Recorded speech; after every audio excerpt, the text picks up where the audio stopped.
Dr. Eric Kelly III and a host of phenomenal speakers from all around the globe for this 7-day virtual event that you don't want to miss. The mission of the Black Business Expo is to raise scholarship money from kids all the way from high school all the way from college. The Black Business Olympics is one of the largest Black business showcases in the world. It is an opportunity for businesses and companies to showcase their businesses globally. We are going to be giving away laptops up to $5,000 away to students. Again, I'm Olivia Appleberry, the founder of 2 Cents Finance and one of the speakers for the expo. I am so excited to see you there. For more info, go to www.blackbusinessexpousa.com or call 919-308-9090 and hope to see you there. I am Black business. From the moment I wake until the time I sleep. Yes, I am Black business. I am Black business. Tell me, are you Black business? I am Black business. Do you support Black businesses? Listen, I support Black business because I am Black business. Black Business Expo, one of the largest business showcases in the history of Black business in the world. The world!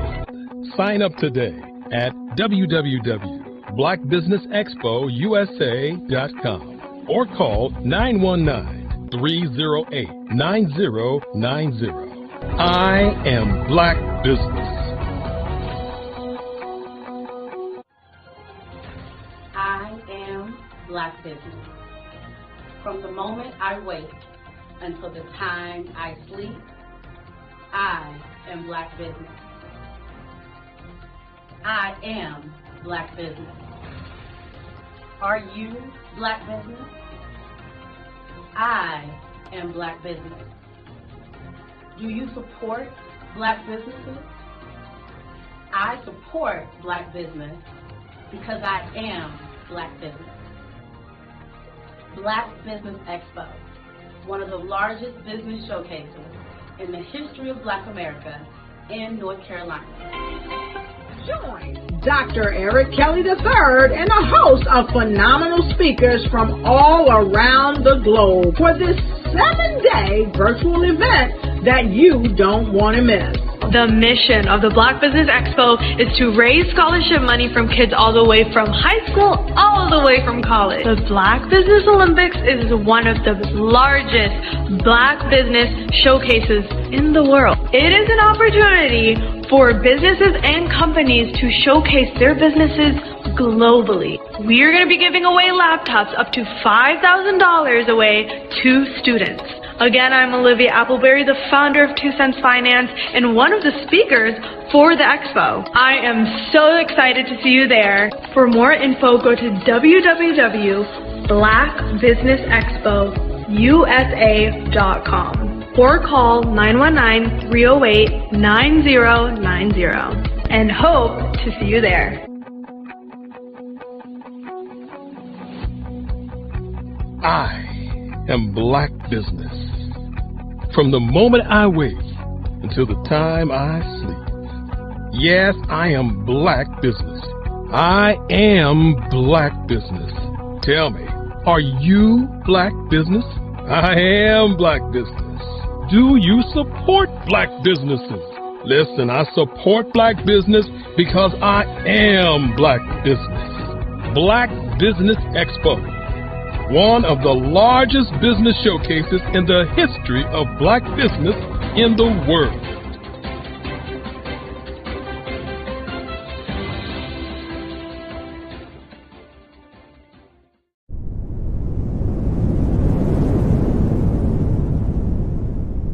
Sometimes you got to hear the news from the Black perspective, and more specifically, Black publishers. And that's exactly why you have to download the HeyTie app, the largest mobile app delivering breaking news, videos, and podcasts from 200 of your favorite Black publishers. Yes, 200 Black publishers delivering news as it happens, literally all in one app. Go to HAYTI.com or download the app in the Google Play Store or Apple App Store. It's completely free along with information that you can trust, so go check them out. Did you know that approximately 333.34 million businesses exist today, according to a report from 2021? And you may be one of those businesses, or maybe you're not in the business market yet, but you're aspiring to be a business owner. Well, guess what? You're in the right place at the right time. Because let's face it, everything is about timing and opportunity. Hi, my name is Dr. Lotus Richey, and I'm the CEO and founder of the Lotus Richey Coaching and Consulting LLC, along with the Lotus Richey Ignite Show. 15 minutes of success with Dr. Lotus Richey, as well as books to boom your business and bring who you are. And today, I want to bring this amazing message to you about the Black Business Network and the Black Business Olympics. See, the Black Business Network and the Black Business Olympics is designed to help people just like you, that's right, that look like me, to take their business to the next level. Not just in your front yard or your backyard, but globally. The Black Business Network and Black Business Olympics is designed not to just help you survive, but to help you thrive. So join us today as we come together with businesses all around the world to support our students, our children, our young teens, our young entrepreneurs. What we do is we come together to help raise funds for students who are aspiring to be business entrepreneurs, who are aspiring and who are thriving in college. We endow them with a wonderful opportunity to gain scholarship of either a laptop or several thousands of dollars. And we invite you to help be a contributor to this amazing opportunity to help someone that looks just like you. So join us today at our website and let us connect with you and help you ignite and take flight in every area of your life on the Black Business Network and the Black Business Olympics.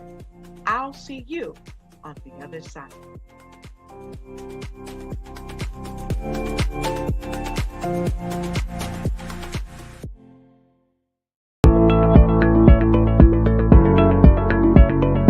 Prepare for what's coming and dominate in economic winter.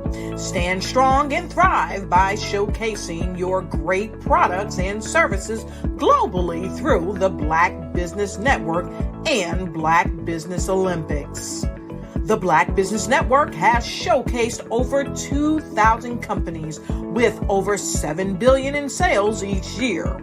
Over 10 million attendees have viewed the rebroadcast each month.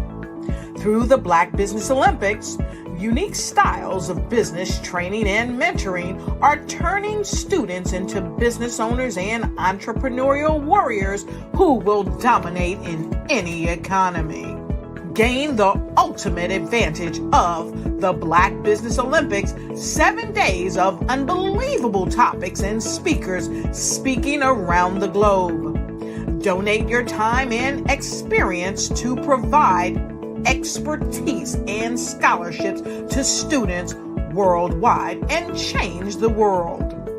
Now, more than ever, new insights, tools, strategies, and capabilities are needed. This is your chance for a major presentation to the world. Fill out the form and join the more than 2,000 speakers who have presented to over 200 countries. Join the Black Business Network streaming live into the Metaverse, STEM City, Black Multiverse Enterprises, Hulu, Amazon, YouTube, iHeartRadio, Apple, Facebook, LinkedIn, Pod TV, IBM TV, Spotify, and Google Podcasts. Sign up today. Spaces are limited, and we will see you there.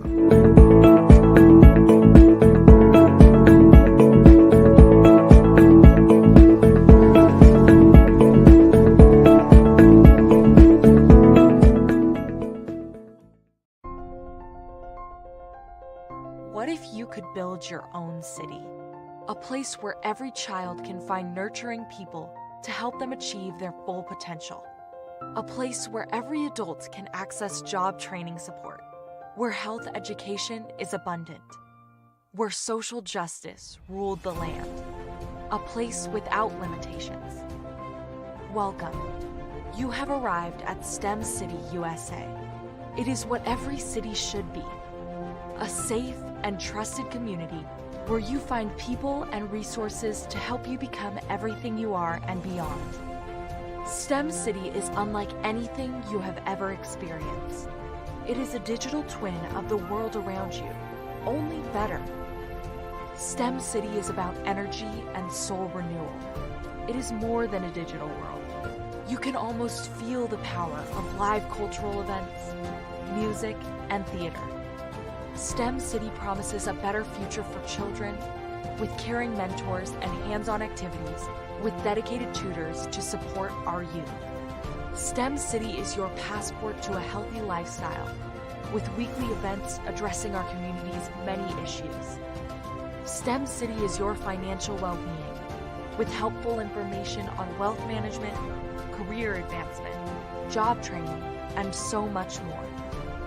STEM City is the community you deserve. It is the city where your dreams can come true.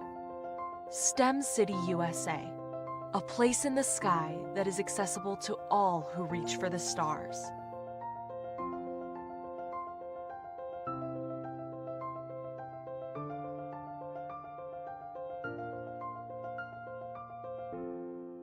Are you a forward-thinking entrepreneur or business owner?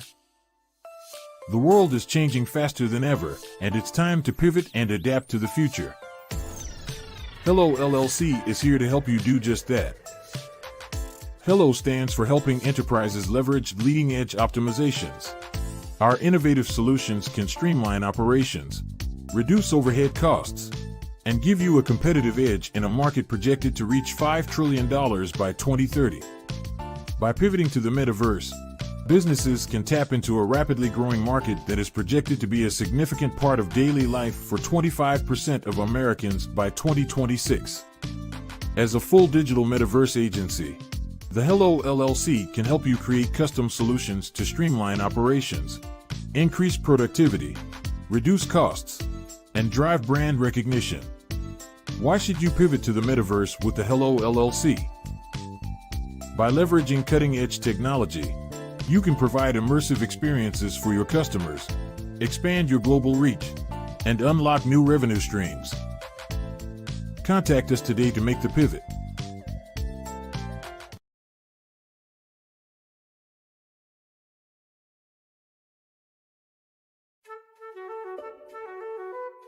This is Dr. Arnold T. Petsworth. He's the owner of Petsworth Vet World, a veterinary clinic in Hopton, Connecticut. His patients include dog, cat, frog, fish, Goldie, dog, and this alpaca. Due to doctor-patient confidentiality, we can't tell you their names. Business at Vet World was steady, and then quarantine hit. Neighbors brought new four-legged friends into their homes. Bunnies. Bunnies everywhere. Dr. Petsworth welcomed these new patients with open arms. The only problem? There were more appointments than he could manage. That's when Dr. Petsworth turned to his American Express business card, which offers spending potential that's built for his changing business needs. He decided to hire a new assistant, Julio, and with spending power built for business purchases, he used his card to furnish a new exam room. Together, Dr. Petsworth, Julio, and American Express Business made sure all the pets of Hopton got the love and care they deserve. And everyone was happy. Get the card built for business by American Express. I am from Washington, D.C., but I was raised in Durham, North Carolina. I came to Durham when I was about 5 or 6, and then I traveled back and forth to D.C. because it's where my people are from. One of the unique things about my family is my mother, she's also an artist. She does quilting, and she does a lot of artistic things, and then my son, he draws with both hands, his right hand and his left hand like I do. So that's kind of a family trait.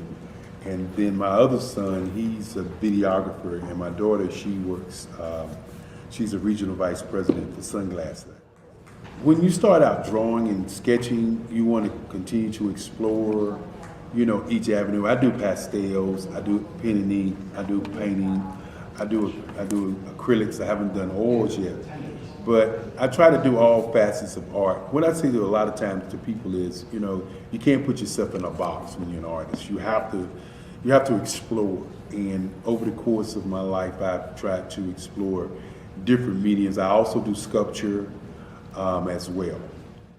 I choose my subjects by the intensity that they have in their faces, or the intensity that somebody is moving, because I do more than portrait drawings. I also do I do abstract, and then I do figurative drawing also. Well, what happened in this particular show is that I started out trying to come up with something that would be a little bit different than what everybody else is doing. So I was working on a Barack Obama show, and they wanted me to do some paintings of Barack. And so what I did was, because of the deadlines, I kind of did it kind of fast. And then I realized when I was doing it fast, I enjoyed it. And so then I started doing other pieces the same way, and I started to enjoy those pieces also. And so I came up with this particular style, and it's a style of lines and colors. And what's interesting is that when I was in college, I did a show called Lines, Colors, and I talked about the boldness of the blacks, the hotness of the whites, and this is how this has come about, you know, later on in my life. And the colors comes from a lot of the entertainers that I work with, where they wear different colors. They don't wear, you know, your plain reds or your whites. They wear different colors, and so that's also another piece of what's giving me the colors. The subtitle of this show is Faces That Speak Life. That's real critical. Faces that speak life. Each one of these pieces is a life source and a life energy that's being put on display for people that are looking at it. You know, I always say in terms of my art, it's not important that I draw them. It's important what you get out of what I draw. You know, I don't try to just draw it because you like it. People wanted me to do prints. I didn't do prints. You know, people asked me to do different people, but the people that I choose are people that make a difference in the lives of people in the world. So the human landscape idea was, again, as I say, the lines represent your emotions, it represents your ideas, and it represents your journey as a human being. And that's why you get the different pieces and the different looks. And as you notice, I try not to do one look that looks alike another look. And that's what's the most important part of this show. Art to me is a creative expression of something from nothing. You know, it explodes onto the canvas, or it explodes on in my work. One of the things that I try to do more than anything is I try to just give the lines and the movements and emotions and expressions into what I do. Art really means to me a chance to express how I feel deep down inside. Most of my art begins as a thought that I might have, you know, whether it's sports, whether it's history, whether it's a woman or a man. It pretty much starts as an idea of thought before I get into the actual image of what I'm going to draw. I do a lot of historical pieces. I was a history minor in college, and I love to do history pieces. And a lot of times I'm thinking about history, and then I try to make that history impact you as you look at it. That's one of the reasons I do pictures so large. You know, people ask me, why do I do the pictures so big? And I tell them, I want the piece to impact them as they're looking at it, to kind of dominate them, dominate their space. And most of my pieces I try to do off page. I don't try to do anything that's going to be in those four corners, or in a square. And I want your imagination to be a part of the piece that you're looking at.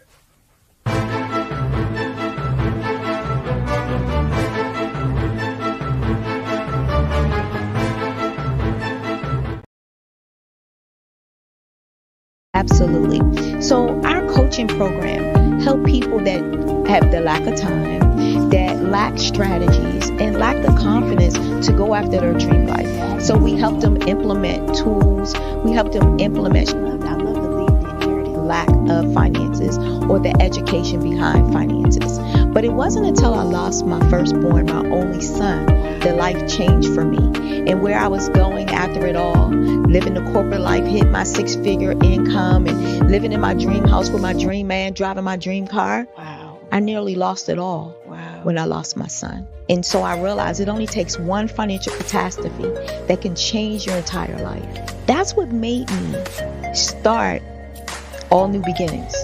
Because no matter what's going on in life, there's a new beginning. And because of that, we develop a program called Wise Minded. My little slogan is, don't just dream it, let's live it. If they want to connect with you or work with you, what is the best ways for them to be able to do that? Well, for my social media guru, you can connect with me on every single social media platform as Tanya T. Wallace.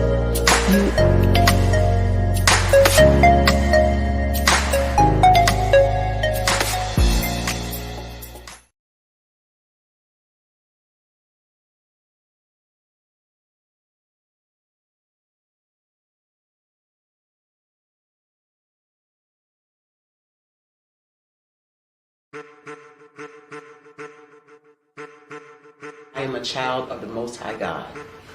He has gifted me in ways that I could not even imagine and didn't know.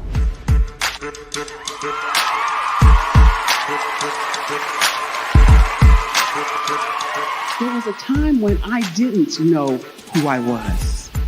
I listened to other people tell me who I should be, what I should do. I listened to people telling me that I should be a boutique owner, that I should be a construction manager, that I should be a laborer. Have you ever felt like you should do something else, be something else, go somewhere else, be wherever you wanted to be, and you felt like you were in a box? Anybody in the room? And you couldn't get out. Anybody in the room? And you kept trying to go and you couldn't get out. Anybody in the room? But let me tell you, you need to rock the box. Rock the box.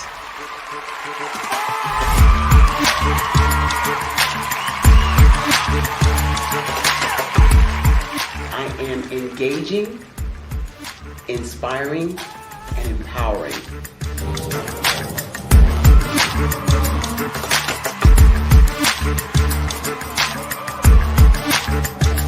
I would give you everything I know. Just by touching you, if I could, by osmosis, give you every single thing I've learned, I've gone through, I know I would. We know that's not possible, but as it is possible, I love to share information with people. Some of you out there, people have told you that you can't be, you can't have, you can't do. But I will tell you, like Kinston said, you can, you must, and you will. If it's to be, it's going to be me. You got to say it. If it's to be, it's going to be. If it's to be, it's going to be. If it's to be, it's going to be.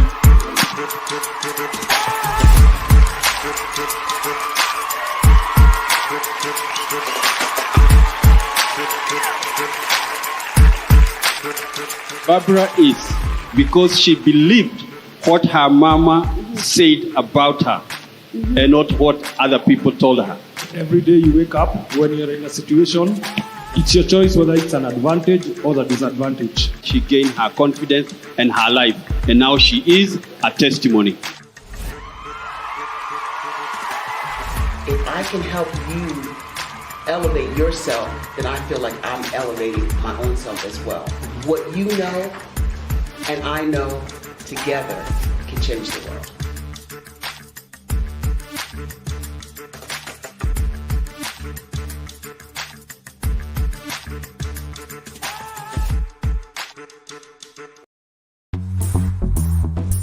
Attention all entrepreneurs and companies. Are you looking for reliable and efficient virtual assistants and back office support to help you manage your business tasks? Look no further than Superwoman Business Services.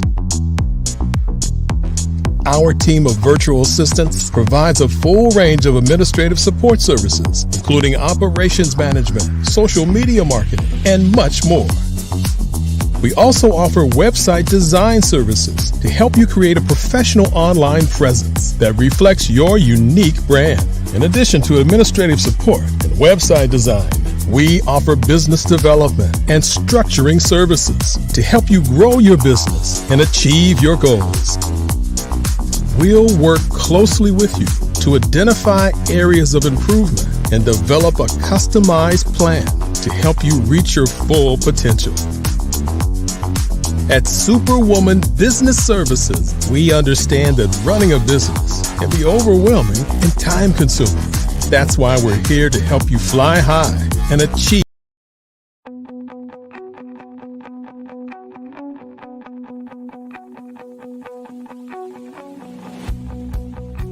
I am Black business. From the moment I wake until the time I sleep. Yes, I am Black business. I am Black business. Tell me, are you Black business?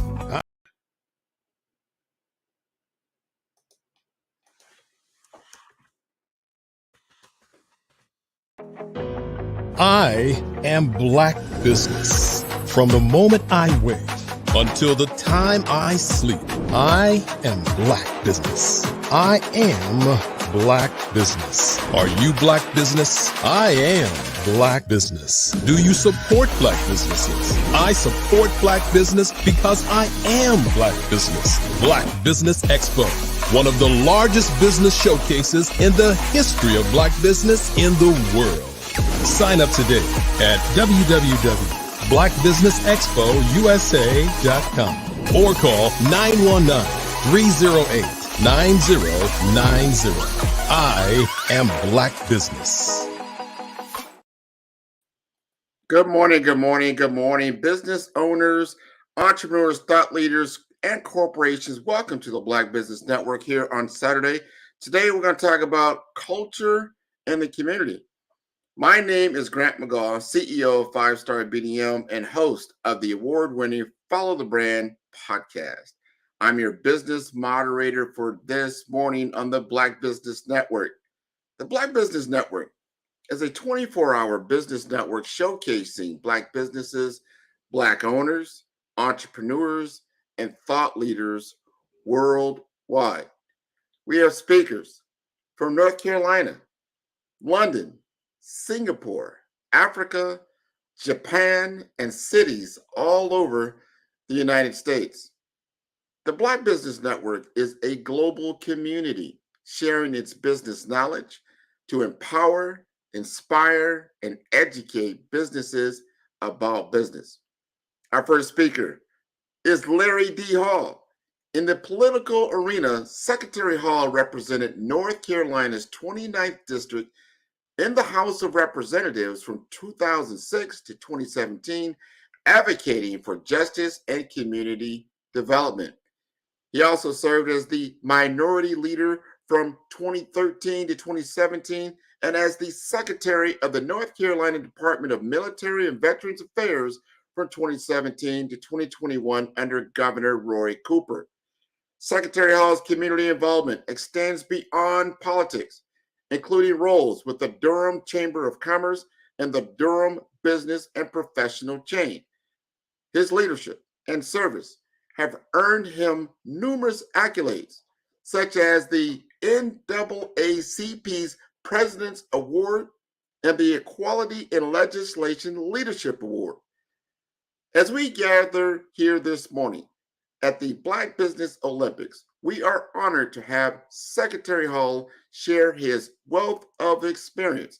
Please join me in welcoming a true advocate for justice in leadership and public service, Secretary Larry Hall. Good morning, Mr. Secretary Hall. We want you to unmute so we can hear you.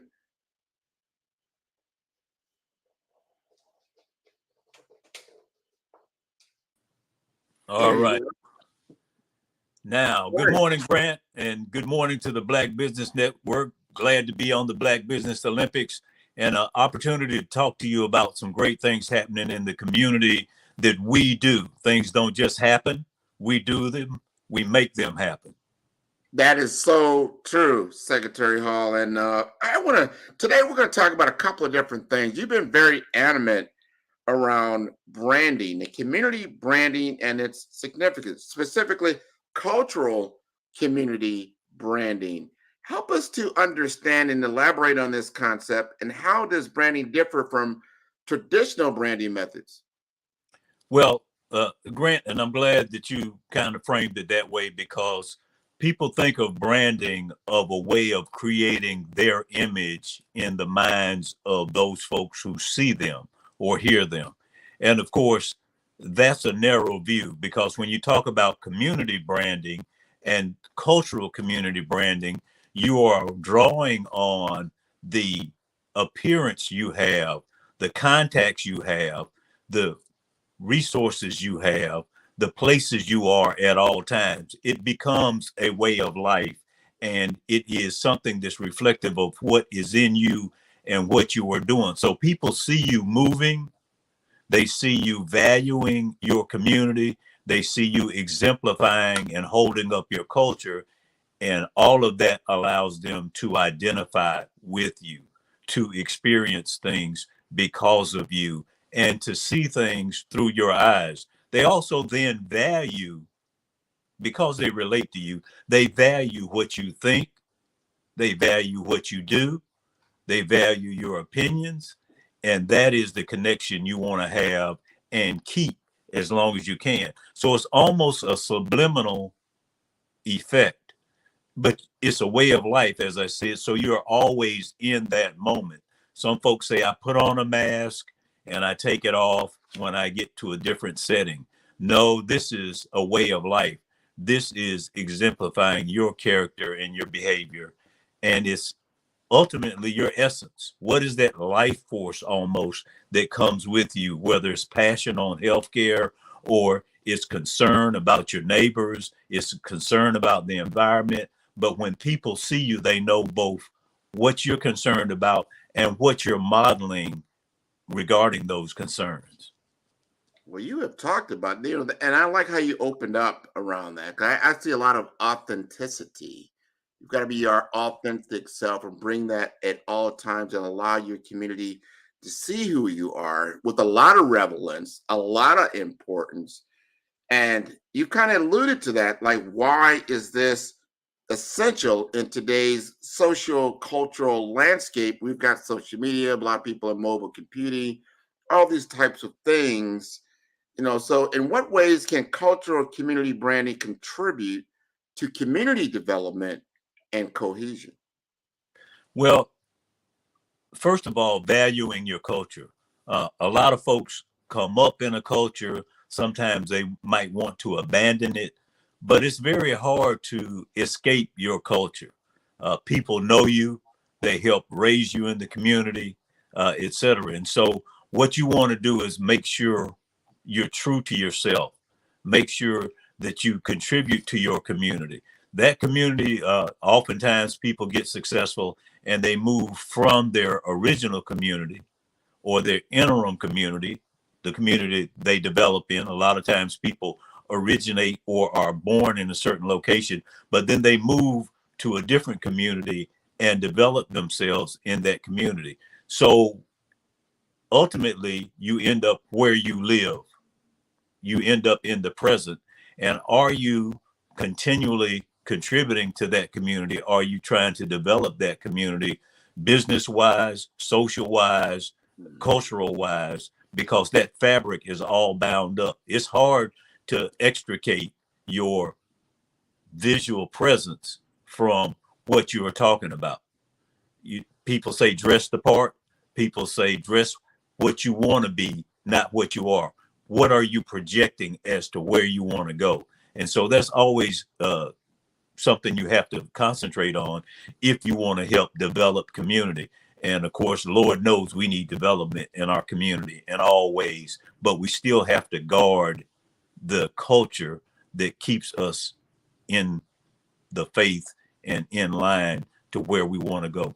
We're generations standing on the shoulders of generations that came before us. And we can't ever lose track of the fact we won't be here forever, but the changes we make can be part of our society, our culture, and our community going forward. So community development and community nurturing, it always has to be something we're concerned about, not just as individuals, but the organizations we're in and the activities we participate in.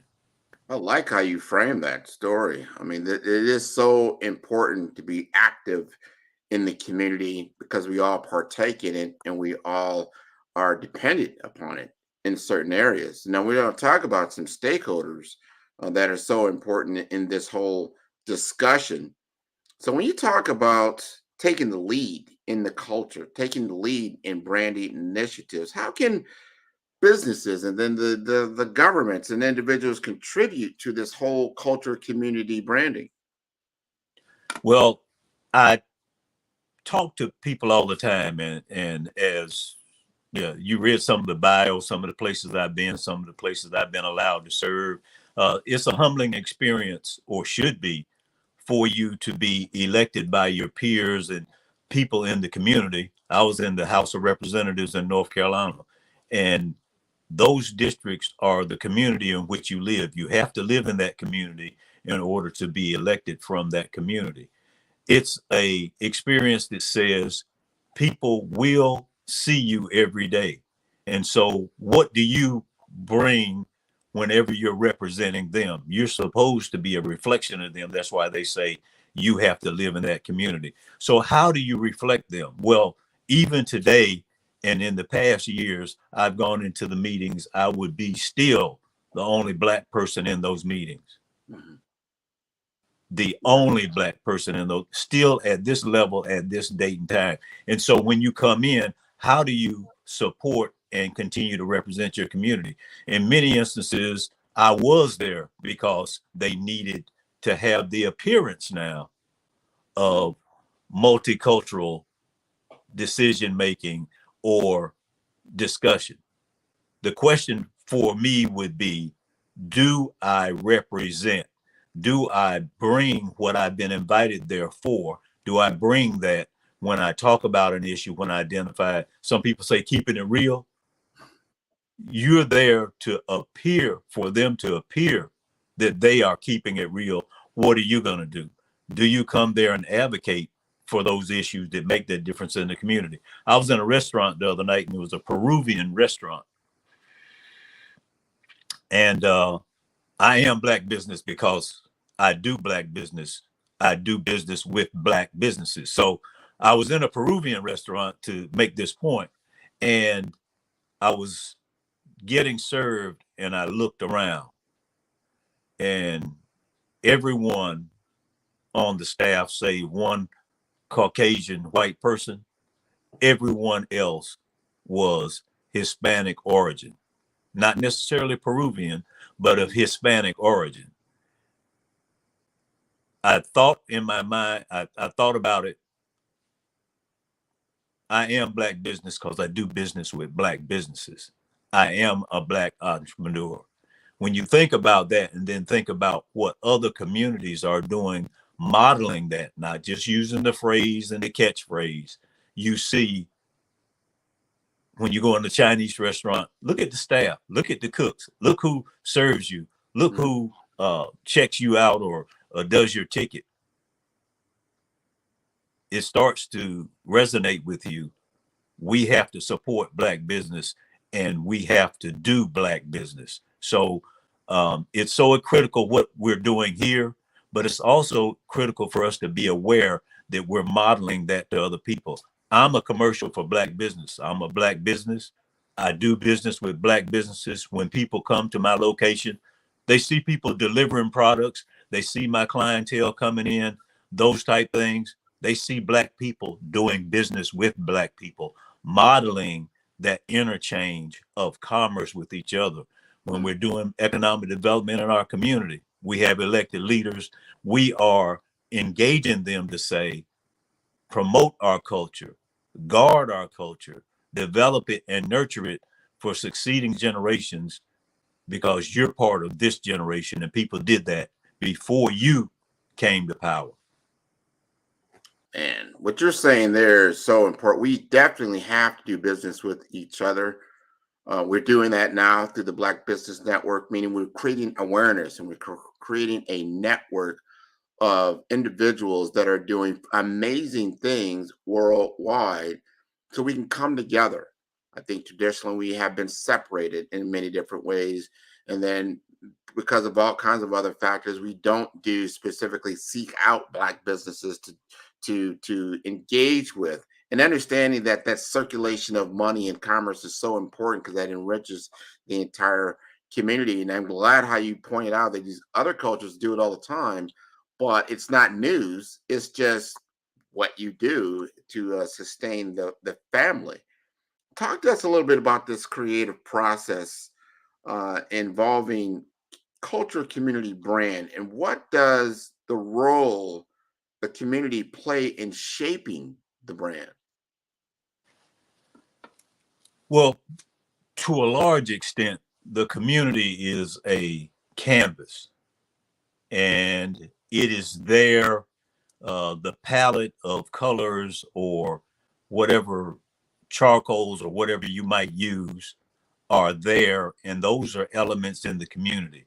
And the canvas is placed before you. So the supporting elements you need are there to help promote that brand. And communities have lots of different brands. It's almost the only limiting factor is what is your vision or what is your awareness of what is happening around you.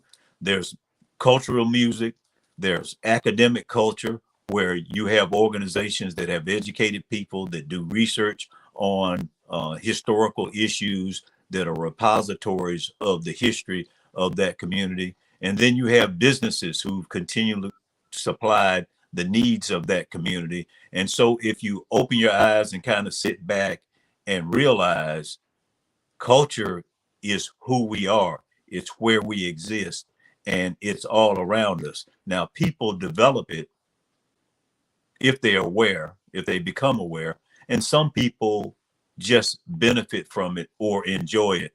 And sometimes you need to pull back and say, I'm in this venue, I'm listening, let's say, to jazz, I'm in a location, I have a band that is there. All of these elements are coming together. They didn't just happen coincidentally. These were continuing efforts of people to learn the music, value the culture, make the effort to learn the skill, and that crosses all segments of society in virtually every community. But the Black Business Network emphasizes what we have to be about. Those resources are there. The people are varied and sundried on this network. Virtually anything you want, you can find here, but you have to think, I want to do that. I want to support my community. I want to increase my own appreciation and understanding and that of subsequent generations. Very, very important to have the awareness and change in behavior. That's the thing. There's been some programming, I think, culturally from media, to buy here, do this. You've got these giant organizations like Amazon, eBay, some others, and you don't necessarily know who you're buying from because you're not buying directly from Amazon. Let's say it's the supplied by all kinds of different individuals, so it's not directly enhancing your community. So when we talk about community development, we talk about different strategies that we can implement that are going to help us. Let's talk about sustainability for the long term. How do we get that change in mindset to support, to really have it, embedded in us to think about doing business with Black business first with all of our dollars? How do we get that kind of change in behavior to be measurable? Well, I think we start to say, let's consciously, while we're conscious, because the subliminal is going to present itself to you all the time. So how do we change our behavior? And you have to be, let's say you have to be intentional. You have to join organizations. You have to make commitments to frequent buyer programs at Black businesses, things that will put up the guardrails for you. So as you go about your daily life, sometimes you lose focus, but it brings you back. And so again, if you're buying from a certain service that you know is Black, be a monthly subscriber to that service. You know you're going to do that. If you purchase your fuel for your car or have your repairs done somewhere, have a charge card with them or an account with them. That causes you to rely upon them and to continue to support them. And so those type things that you do, because subliminally, you're going to be bombarded with hundreds of thousands of messages every day. And everyone is selling. Always be selling. You've heard it before. It's a cliche. Always be selling. Everybody's selling all the time. We're selling now. We're selling the concept of Black community, of the Black Business Network, saying let's as Black business network with each other. So what can we do to promote that when we're not thinking that, when we have something else happening in our lives that takes our focus away from that, which happens every day. And so those type things that we can do to ensure we participate in African American or Black organizations. And let's just use that as an example. Suppose you said, well, I'm going to join the NAACP. Well, what happens if I join the NAACP? First of all, I make a financial commitment to them, right? I buy a membership, and then I'm on their email list, and I receive information and updates about issues critical to the Black community, to Black civil rights, to Black voting rights. And Lord knows Black voting rights and voting are critical to our success, because we need to elect people who look like us and care about us, look like us and care about us. So everybody won't be Black, but they can be in the right place on issues that affect our communities. And so creating those type of support systems or structures within your life helps you stay in the mode and in the moment. So look at those opportunities you have to support those Black businesses, be engaged culturally, teach your children the culture, but also make sure you move commercially and in business to support other businesses.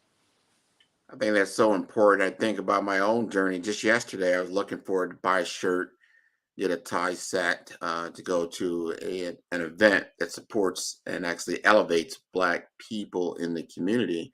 And as I thought through that, I had to, get in my car, drive out, and I'm thinking like, all right, where can I go? And I end up going to, a mall area not too far away from my home, but it was the Men's Warehouse. And, I went in there and there was a Black gentleman that actually helped me and everything. But I know that that's not owned by a Black person. And I think about that because I'm like, wow, and I was thinking about this consciously. It's like, where could I go to buy a shirt and a tie from a Black business in my community? And I had to really, really think about it. I'd have to really look on my phone. I'd have to really find it, because even in the Black community, and I live in a predominantly Black community, it's still saturated by brands that are outside of the community. And I think that might be happening even in North Carolina, possibly where you're living at now, is that, and I remember at a time where, I did know where to go because they had an area that was saturated by Black vendors. We call it, they used to call it the flea market back here in the day in 183rd Street in Miami. But that's been all gone. If they sold that property, now you've got a Burlington's there. You've got all these big brands people are familiar with, but they're not Black owned. It's a challenge. And if you as a community leader, you probably see this happening in cities, and there's lobbyists and all the kind of, it looks great because the community maybe looks better. However, those dollars, even though you have a Black person working there, the business operator is not Black owned. Well, you've said it so correctly. And as we talked about using the restaurant analogies or examples, what used to be was we were segregated and had no choice but to patronize Black businesses, or else you didn't get the good or service, right?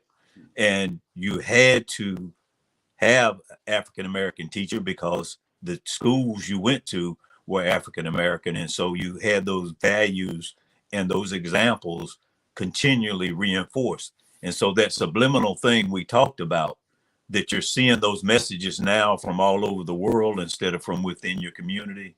And then we don't have people in many instances thinking about what you just said, which is, where do I go to shop black? Luckily, the same thing that's hurting us online with Amazon and other folks is something that can save us with the Black Business Network. And it's such a great concept to expose people to black businesses that will let you know they have the goods and services and ability to meet your needs, and that directory that you can go search and find out. And so the Black Business Network is so critical. Maybe it's the next generation or the next iteration of what used to be Black business districts. And so we've had them be Black cultural and entertainment districts. We've had them be Black business districts, Black educational areas and development around Black campuses. But gentrification has taken that away. And it's something that we need to be conscious about, that we need to rebuild that. And in this instance, it may be a virtual rebuild or reconstruction. But again, and I can't say enough about the Black Business Network because it represents so much great potential and so much great immediate service in the present. And that's so important. And we've got to do it now. There's no better time than the present. And I know you've served in the legislature. You understand the political apparatus, and we start thinking through things. I'm not sure if our culture really understands the value of the political system and government, how it affects you. You think it doesn't affect you, but it does affect you. It affects you on a daily basis, whether it's on your tax base or talking about the things we were talking about, where businesses are located, what happens, and how these things are set in motion. Talk to us a little bit about these critical issues, especially now in a time of election. Well, we talked earlier in this segment about the need to be aware of people who will represent when they are in those circles and places. Everything from what are the holidays what are the holidays that we have on our calendar? You know, what do we do about supporting our institutions? What do we do about the infrastructure in our communities? What do we do about those things, and how do we value those? The vote is so important because that's our opportunity to have people there to be our voice. And of course, I used to always say, once you get us elected, then your job number 2 starts, which is keep us connected. Get us elected, get them elected, but your job then is realize they work for you. In many instances, they're getting paid, they're getting retirement, they're getting health care, they have staffs, and their staffs usually work 365. They have resources, but it's up to you to elect them, but then direct them in the way they need to go to support you. So we have maybe the greatest job there is as citizens, but we have to be conscious of the resources we have and make sure we utilize them in promoting our community, promoting the brand of our community, promoting the brand of ourselves, promoting the value that is inherent in those things. Man, this has been such an important discussion. We cannot no longer just talk about it. We've got to walk the walk. We've got to participate. I use this analogy a lot. You know, if you're playing a board game, everybody familiar with the board game Monopoly, right? You know, we can't just pass go and collect $200. We have got to participate. We've got to buy our houses. We got to buy our businesses. We've got to own our block, right? In order to win the game. Otherwise, you do not pass go and you go directly to jail. And that jail could be not just physically, it could be economically, social economic jail to a certain degree. We've got to participate at the highest level. We have the educational attainment.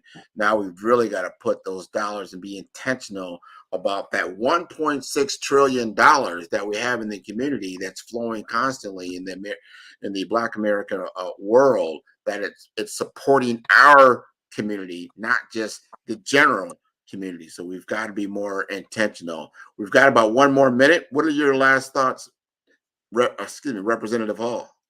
Well, you can call me representative. You can call me secretary. I think the most important thing I am is I am Black business. I am part of the Black Business Network, and keeping that consciously in my mind. And so what we want to make sure we do is, again, put those systems in place that encourage us and support us in supporting Black businesses, and then be aware.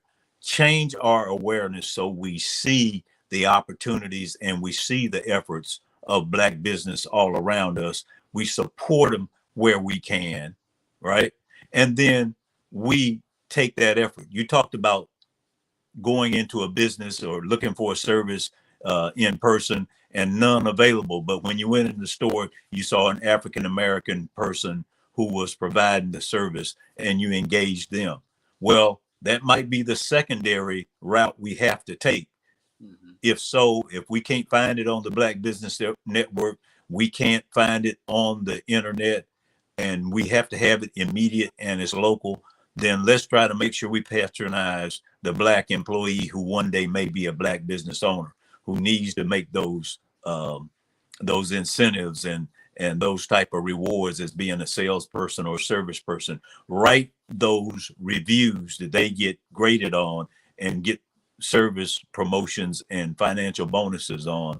Make sure you write those when you receive that follow-up email or whatever, examining the service, so we can be supportive of Black business, but also Blacks who work in business. Very much so. Thank you today for being on the Black Business Olympics. This has been wonderful. Thank you for working with Dr. Eric Kelly in his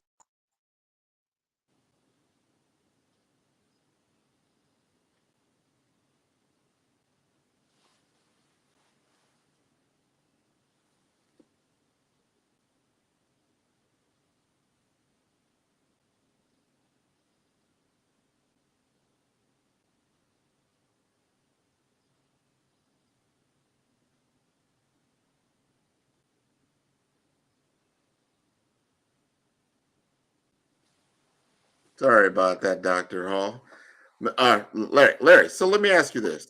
I've been told we've got about 10 more minutes, so we've got a little bit more time because we're on an important subject, and we need to really talk about this because this is where the rubber meets the road. It's the everyday purchasing power, and how to make a conscious decision. And I loved how you talked about there's the primary and then there's secondary, but we've got to get this so it's circulating, because when I do business with you and then you do business with, let's just say, Dr. Kelly, that circulates, right? So then the blessing that comes to you becomes a blessing for me, becomes a blessing for Dr. Kelly. And that's how this economic capitalist system really works to the advantage. And we've got to be more consciously aware of that. I'm not sure if our educational system is really teaching true financial literacy and then understanding social economic impact. How can we change this true behavior and this understanding and how we move forward? Even when we start talking about media that portrays the Black community in very negative terms and not looking at the higher positive effects of the community that is really driving positive change. So how do we change people's perceptions in the community, and how do we get them to value, as you said, financial literacy, but financial awareness? Because They can understand financial strategy, but they don't have the orientation to say, let me apply this strategy to my community such that I look for financial services based in my community. I look for people who may be financial advisors or accountants or attorneys or whoever, insurance brokers in my community who look like me, who come from my culture, and who will pass it on to the next person. And so those type options that we have, how do we change that? Back in the day, and this was even before my when I was literally a child, at the high school they used to have business clubs, right? Yeah. They had tailoring clubs, they had industrial arts clubs, those type things where people could get a snapshot of the careers in front of them and be engaged. Now, we do have some external programs to the school system, and parents would have to really be conscious and purposeful, intentional in getting their kids involved in those and being involved themselves. And I think sometimes we don't have enough awareness of the great role that parents play. Teachers are tremendous. They're tremendously important because if you think about it, they see your children more during their working hours than you do. Mm-hmm. It may even out when it comes to the weekend, depending upon what activities you do with your children or what programs you have them in. But if you have them in weekend programs, Saturday morning programs, Saturday programs, teachers, again, are the models or the role models that they have. A lot of people wonder, why do children want to be teachers? That's what they see. That's what they envision themselves to be. If you can see it, you can be it. And that's what's happening there. So we have to be conscious of that. We have to make sure we try to push those opportunities and extend ourselves. Sometimes we have to back away from the extra money to support the extra self-awareness and cultural values of our children. And really, we used to be forced to do that in segregation. Now we have an opportunity to do it with awareness and improve. So HBCUs on the comeback. A lot of people have value in that now and see the value of it. And so let's continue to support those African American institutions, even when we don't have children involved in them. And when we have opportunities, let's expose them to them. Oh, what you said is so important. And that is intentionally building out the network. We've got to be intentional about building out the network from K through 12, and then from onward into postgraduate education, into I wouldn't say the education system, but the economic engine that is around the business world. You know, having all those entities talking to one another, even in small settings. I have friends that are in the Jewish community. They make it a point that their children go to, especially during summer. It's not just summer school. They're actually put in particular what do you call it? Summer programs in which they are then in class with other kids from other parts of the community, so that they would know them as they grew up. And they knew who they were, and they would be involved in all kinds of different things. And so when they got into the business world, they're of age, they're 24, 25, they know who to talk to. They know where to go. Like, all right, I need more understanding, in this particular world. Or, hey, you know what? I'm applying for a job at this particular place, and they know who can help them. Or I'm opening a business and I need, financial assistance. And then they don't have to go outside of their community or people that they know within their own network. And we're talking about, they're a much smaller community of ours, but they've been absolutely successful, and they're not always liked by a lot of different people, but they's like, you know what, they put themselves together. So they have an excellent model for doing these things. We've got to now, and I know we've had a lot of upsets, during over time. I think I would probably call myself the first generation post civil rights to have what you call an almost equal footing, but we haven't fully manifested that footing in our American society. because we have become more individualized in our efforts. I see a lot of people with the superhero cape. They go out and kind of do it by themselves and not through their community. And it's now has to come full circle around that. Do you have any additional thoughts in that area? Well, I think you said it, the personal achievement without the awareness of the community role they played in it, as well as the greater benefit that would come to you and your family, your friends, if you had that community focus. And so that sense of community, very much in politics, and a lot of people have seen it. The question is not what do you get done, is what do you say you're going to do? And if you continue to say, I'm going to do this, or I value this, people don't go to the next step and say, show me what you accomplished. Mm-hmm.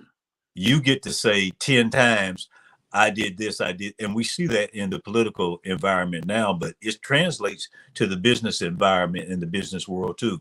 If we continue to say, we're the number one preferred product, we're the number one preferred business, we're the number one, no one challenges you. Someone else may say they're number one as well in that space, but no one challenges you. And we don't go to a rating agency or somebody to see. We now incorporate the idea that we should use your business or your product because you're number one. They said they're number one. Who is they?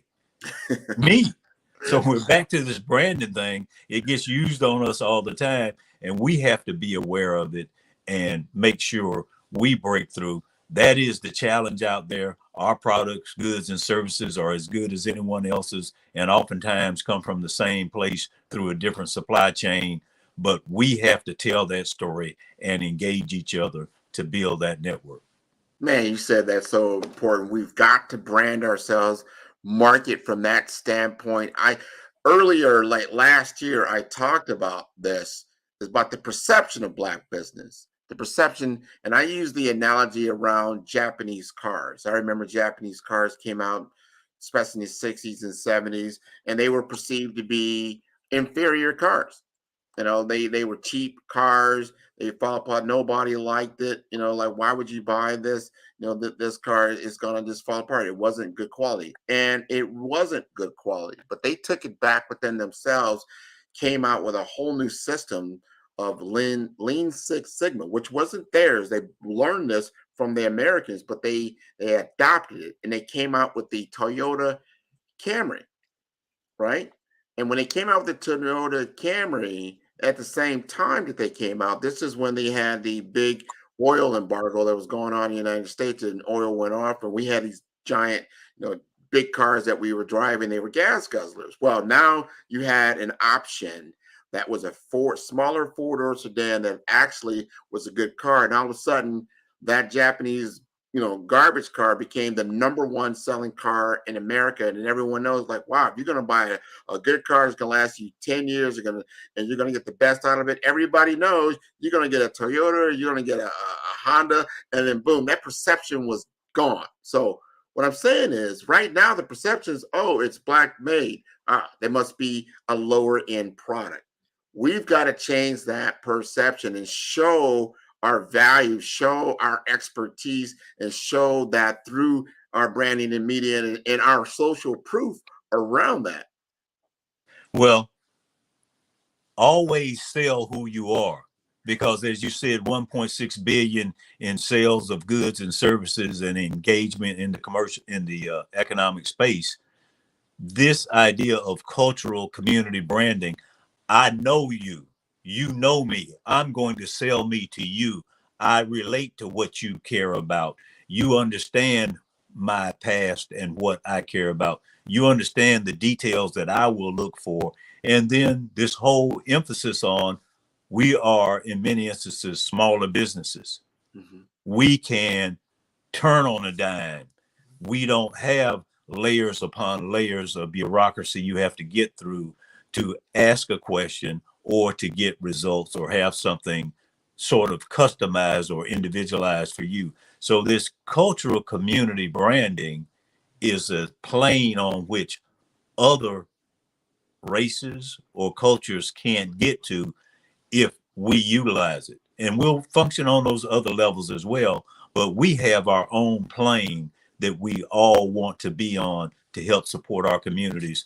Other nationalities will support their communities. Nothing wrong with that. Not hating on them, just saying we need to do better so that we can sustain ourselves like they do. Absolutely, you've got to have the leverage. That's what you see this all the time.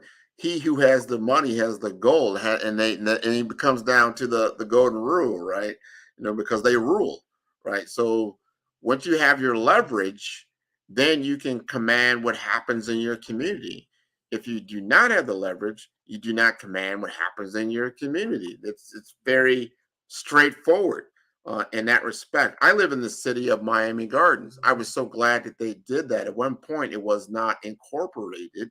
It was what they call unincorporated Dade County. What does that mean? That means all the tax dollars that are generated, in the county did not come back directly into our community.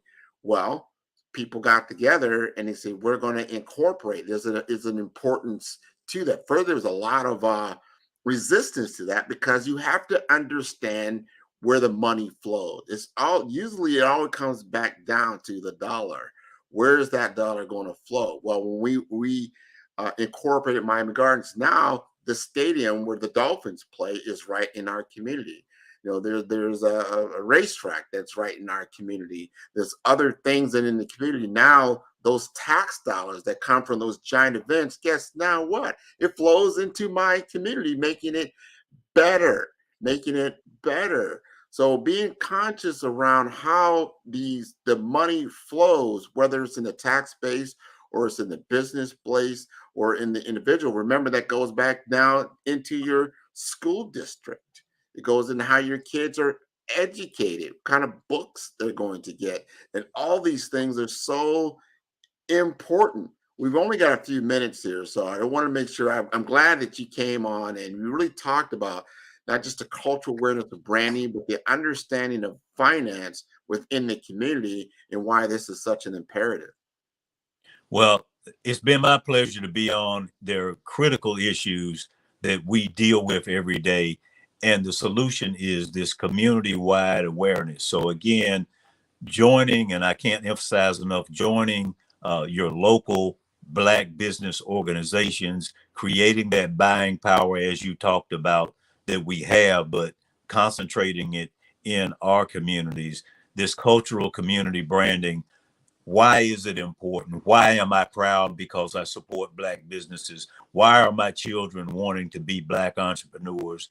This is that cultural community branding. We're supporting each other and we're stronger together.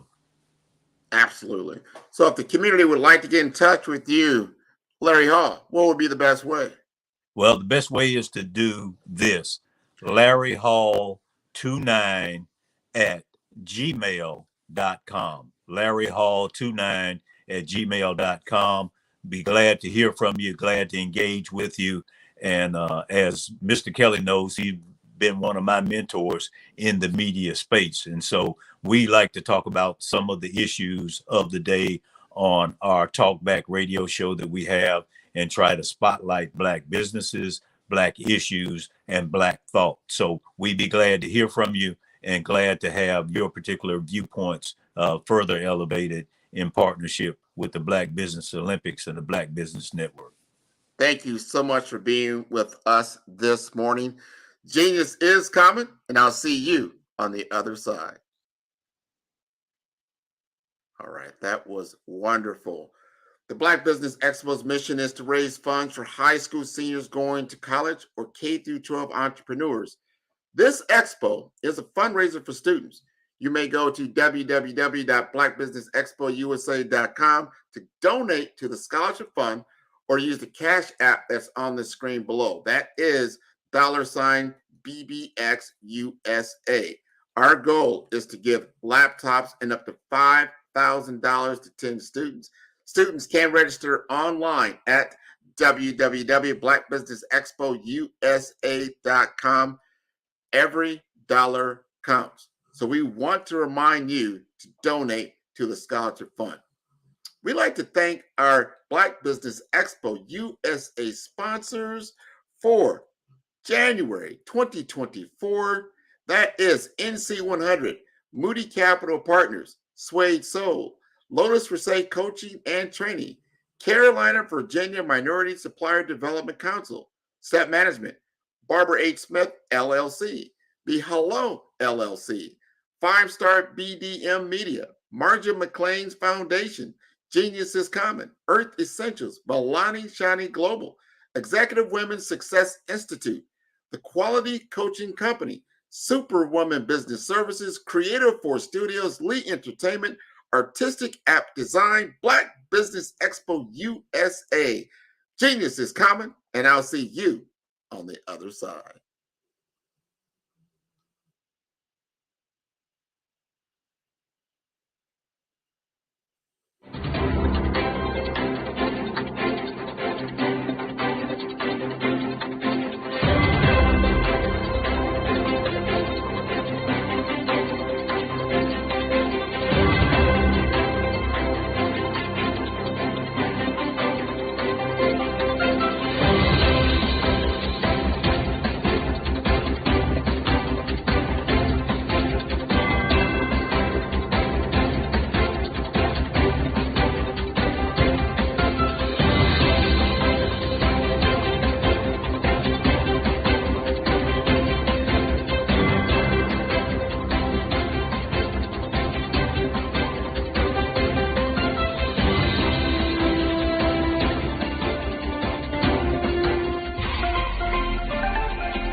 Dr. Eric Kelly III and a host of phenomenal speakers from all around the globe for this 7-day virtual event that you don't want to miss.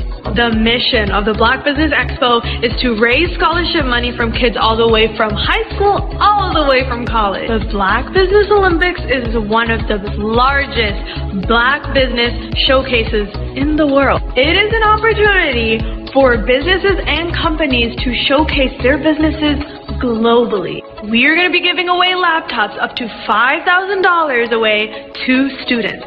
Again, I'm Olivia Appleberry, the founder of 2 Cents Finance and one of the speakers for the expo. I am so excited to see you there. For more info, go to www.blackbusinessexpousa.com or call 919-308-9090 and hope to see you there. I am Black Business. From the moment I wake until the time I sleep. Yes, I am Black Business. I am Black Business. Tell me, are you Black Business? I am Black Business. Do you support Black businesses? Listen, I support Black business because I am Black Business. Black Business Expo, one of the largest business showcases in the history of Black business in the world. The world!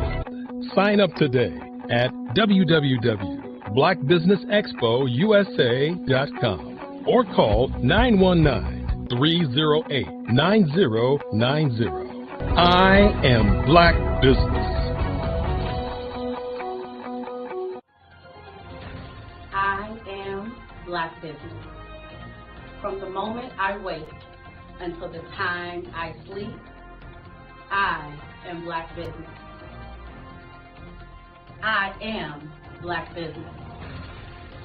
Are you Black Business? I am Black Business. Do you support Black businesses?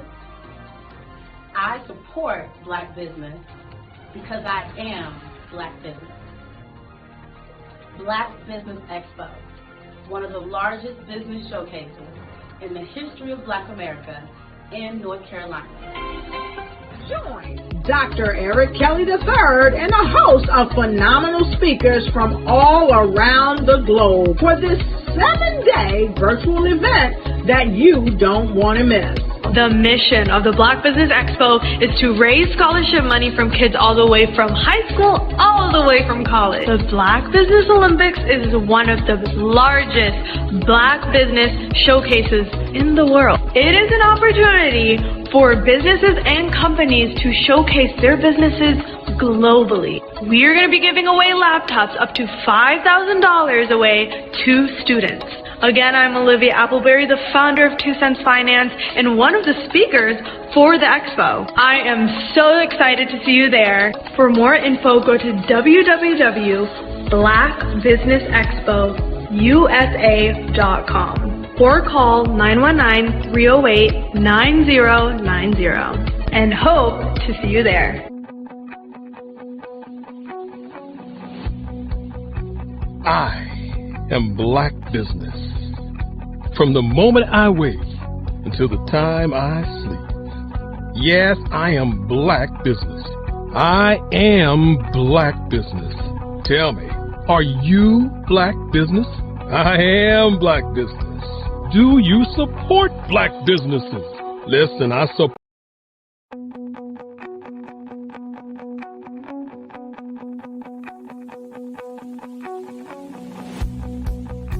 I am Black business. From the moment I wake until the time I sleep. Yes, I am Black business. I am Black business. Tell me, are you Black business? I am Black business. Do you support Black businesses? Listen, I support Black business because I am Black business. Black Business Expo. One of the largest business showcases in the history of Black business in the world. The world! Sign up today at www.blackbusinessexpousa.com or call 919-308-9090. I am Black business.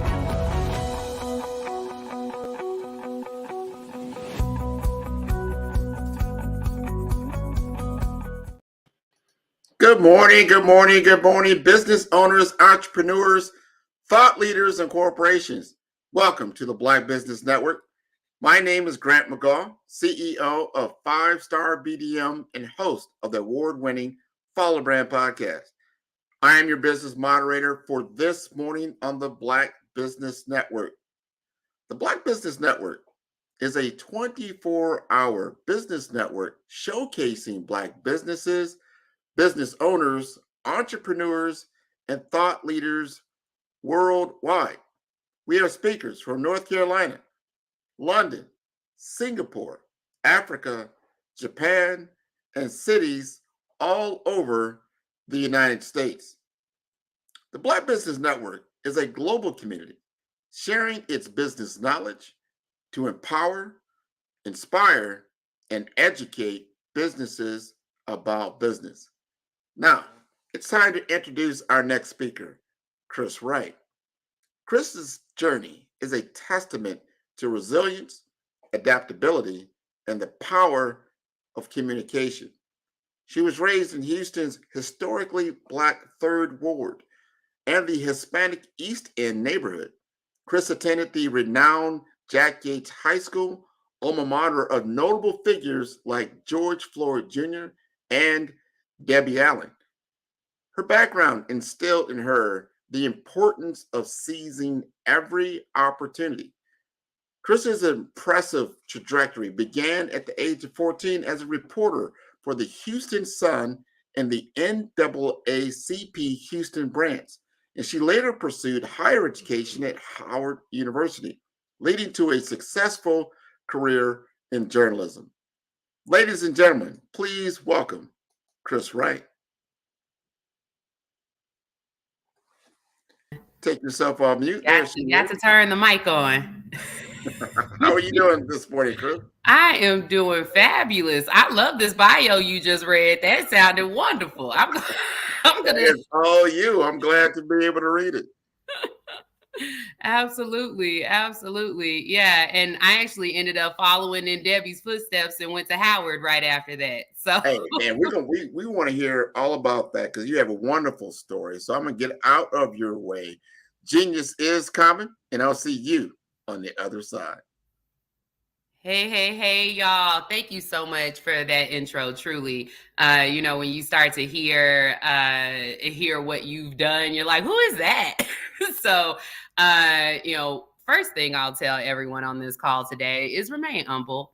A lot of us who have these titles and have these accolades and accomplishments behind us just know that, quite honestly, as we were doing it, we weren't all that sure if it was going to come all together, right? And so, but as you move through your career, as you take opportunities and you take chances, quite honestly, entrepreneurship is all about chances. And so as you move through that journey, you end up earning all of these titles, and then somebody reads them off and you go, oh my gosh, that's me. And it really is. So as he said, my name is Chris. Thank you, Grant. I am a entrepreneur, digital nomad. I have 3 businesses under my belt. 2 and 1 that needs to be formed. So the Catch Chris brand is my newest brand. It's my thought leadership brand. It's the one that is closest to my spirit because it is what allows me to spread intellectual capital to those who weren't meant to have it. And I give myself bonus points when I get institutions to foot the bill. The reason that I do the work that I do in business advising is because I have a dad who was an entrepreneur. And when I tell you he was dope, all right, what my dad does, he is the greatest at. He buys cars from the auction, rehabs them, and refurbishes them, and then sells them. He's done that since literally the day I was born. He got a phone call from my mom telling her that she was going into labor and I was on my way. And his job told him that he couldn't go to the hospital. And on that day, my daddy handed them their uniform and he said, okay, great, you can have this job. That night, he and my mom had a conversation after I came into this world. And they agreed that it was time for him to pursue entrepreneurship. And he is good at it. I'm talking about you take a car. You ain't even got to take the car to my dad. You can just call him up and say, hey, Mr. David, my car is going ta, ta, ta. Right? And then he'll ask you for the variation of this sound. It is the funniest conversation, happens on a regular basis. And every time he can diagnose the issue without even having seen the car. That's how dope he is at what he does. But what he did not have access to was the intellectual capital that is required in order for you to run a sustainable business, for you to grow a sustainable business. Excuse me, I'm getting over the flu.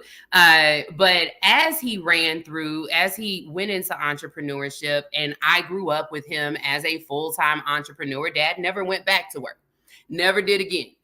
He has stuck it out all of these years, but most of those years, the years that I was growing up, the example that I had was that entrepreneurship is the way that you go broke.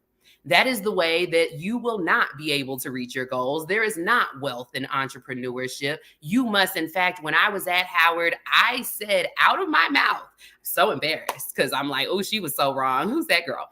But I told them I will always work for the man. Absolutely. I would like that paycheck every 2 weeks. Thank you. I would like those benefits every 2 weeks. That is the scarcity mindset that first generation entrepreneurs grow up with, because what we know is stable is something that someone else has created and we're along for the ride. But some of us were not meant to do that. My dad was not meant to do that. Many of y'all on this call are not meant to do that. I tried so hard. My first career was as a print journalist. I worked for newspapers in Macon, Georgia, Tennessee, DC, Roanoke, Virginia, Indiana, basically across the nation, right? So I worked at all these news organizations and I was trying my best to foot the bill, like to fit this box. What you see and who you hear now, you would not have heard 10 years ago because I was inside of the box. Okay. I was definitely trying to play the game, but I didn't fit in. And I had a wonderful boss. Right after I came out of journalism, I took a county position in Harris County, Texas, working for a very small communications department for a very large organization. And I had a boss. I had a leader. She wasn't even my boss at the time. She was a leader. And she came to me and she told me very frankly that I didn't fit. And she said, and I kept telling her, well, I've got to find a job before I leave. This was my mindset back then. The 9-to-5 mentality is absolutely a mentality, right?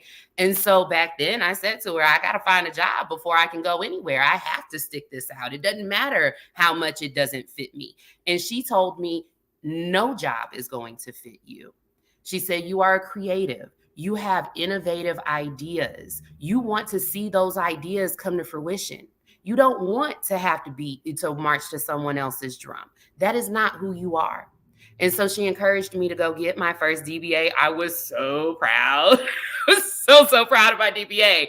And I operated under that thing up until for the first 5 years. But either way, what I soon learned was that I, with my Howard education, I, with all of this journalism experience, I had reported on Capitol Hill. Okay. I had reported for Dow Jones Newswires, the Wall Street Journal.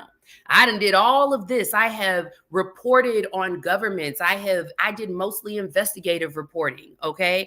I mean, I was at the top of my journalism class at Howard. I was at the top of my journalism game when I was in journalism, and I won awards when I worked for the county, working for the communications department. So I was really, really good and really, really skilled. But I didn't know entrepreneurship. I didn't know business. I had no idea what the difference was between an S Corp and a B Corp and a C Corp. Corp what? You know, I was operating off of a DBA. That was way over my head, let alone what a business canvas is, or a unique value proposition, or MVP, which is not most valuable player in business. It is your minimal viable product. And if you do it correctly, it will be your most valuable product, player. But if you don't know what that is, you don't know to pursue that. You don't know to scale your business back to the very bare bones and let that be okay. Let it be a little bit raggedy. You don't know that. Especially those of us who have a college education or we're real studious, right? Because we were trained to do things to perfection. We were trained to edit it, re-edit it, and then edit it again, right? Until you get it right, because we were going after A's. Little did we freaking know in entrepreneurship, for real, C's get degrees and sometimes D's. Here's why. And I'm giving y'all this piece. And as Eric Kelly knows, I come on and I try to give y'all as much as I can cram in. So I should have warned y'all, get out a pen and paper. So what an MVP allows you to do is to strip it back to the bare bones, and so that you can test out the primary hypothesis that you have. We all did the science experiments, right? So you're testing out the very bare, like the bones of this. So the celery, right? Will the colored water come to the top of the celery? That one. I hope all of y'all did that one. That was my favorite science experiment. But you scale it as far back as possible so you can reduce your overhead, reduce your operations, which means because most entrepreneurs start as a very small team of one and possibly a contractor. And so that MVP allows you to not only prove out that your target audience needs this. Like my target audience is first generation wealth builders. I have been able to prove out under the radar. Yeah, if you go off on social media, you'll see some Catch Chris stuff. There is a website and all of those things. But I have intentionally built this brand in the background so that I can test it. So I can try some things out with a few people first and make sure that the delivery is right, that the content is coming out in a way that it can be received. It's part of the reason that I can come on here, having been up all night working on a grant proposal, and just talk to you, because I've been testing this language for the last 3 years. I don't need a big old social media following. I've got one. I have, people following me for other reasons, but you don't need a big social media following to prove your concept. But you don't know that if you don't know that, and you don't know to know that, right? And that's our challenge as first generation entrepreneurs. The biggest challenge that we have though is our money mindset. Our money mindset says to us that we got to work ourselves into the ground. Otherwise, we won't have the money that we need. We won't have worked hard enough to have earned the money in order for us to live and be human beings. That is what we are trained. Break that box. That's not true.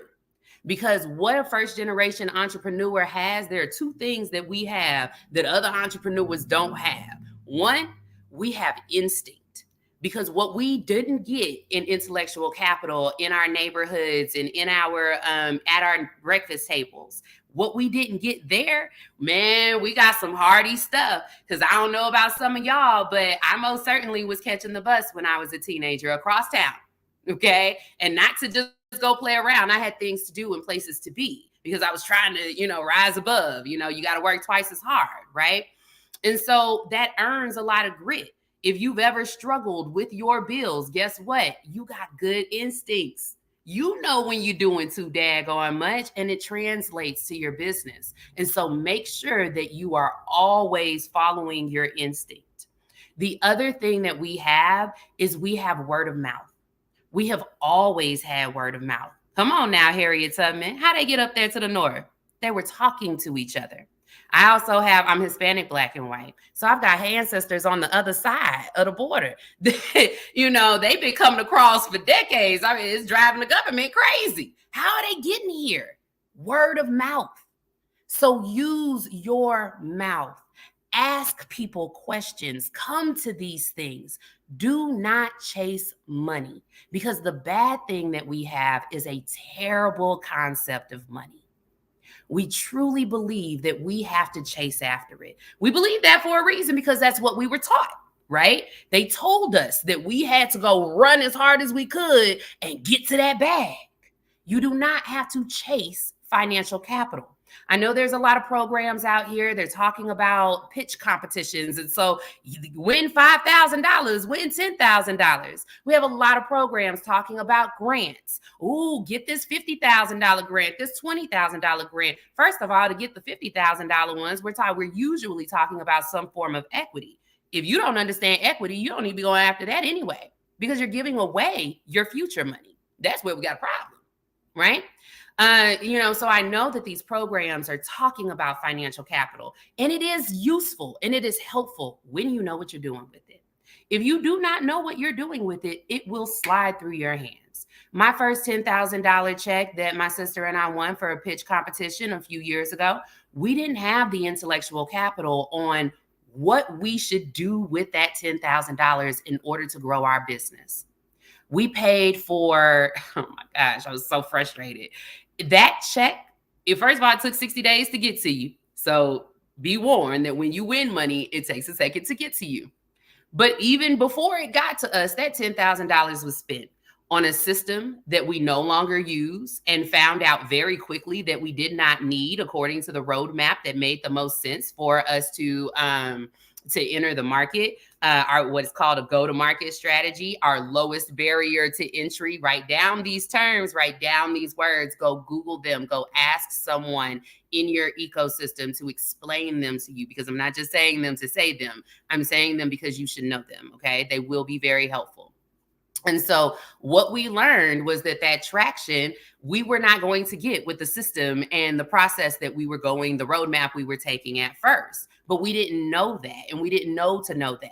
All we knew was that everybody was telling us, oh my gosh, I've got a great business. By the way, it's a virtual country club for business owners. And so, they're like, you got a great product. This is awesome. You can win so much money. I mean, they were selling us all the stuff. Okay. I'm spending hours on grants. That's why I can stay up and, bust out a grant now. All of it is not for naught. You learn lessons along the way. But I've spent hours doing all these grant applications. I had spent hours doing all these pitch competitions and preparing my pitch deck and practicing my script and doing all of these things. No one said, sis, you don't know what you're going to do with the money when you get it on the other side, right? Now, all those hours that I spent filling all these things out, getting ready for all of these competitions and these grant answers and all of this, all those hours, they were wasted because I didn't have the intellectual capital to properly answer the freaking questions. Educated, former reporter, I know how to answer some questions. I know how to write real good, right? I know how to do those things, but I didn't know lowest barrier to entry. I didn't know what traction was. I had asked what milestones were, and no one had explained it to me in a way where it makes sense. It's basically a benchmark. Once you reach this benchmark, then it makes sense for you to launch your next thing. So if you start with an MVP, you're going to say, okay, once we get 100 users to visit our platform consistently over the course of a quarter, and of course you want to measure consistently by however many hours or however many visits, but whatever. Once you reach that number, then it makes sense for you to launch a new feature for the platform. Right now I'm thinking about our platform, but it makes sense for you to launch a new feature, or it makes sense for you to move into a new market once you have once you've mastered a certain market share, right?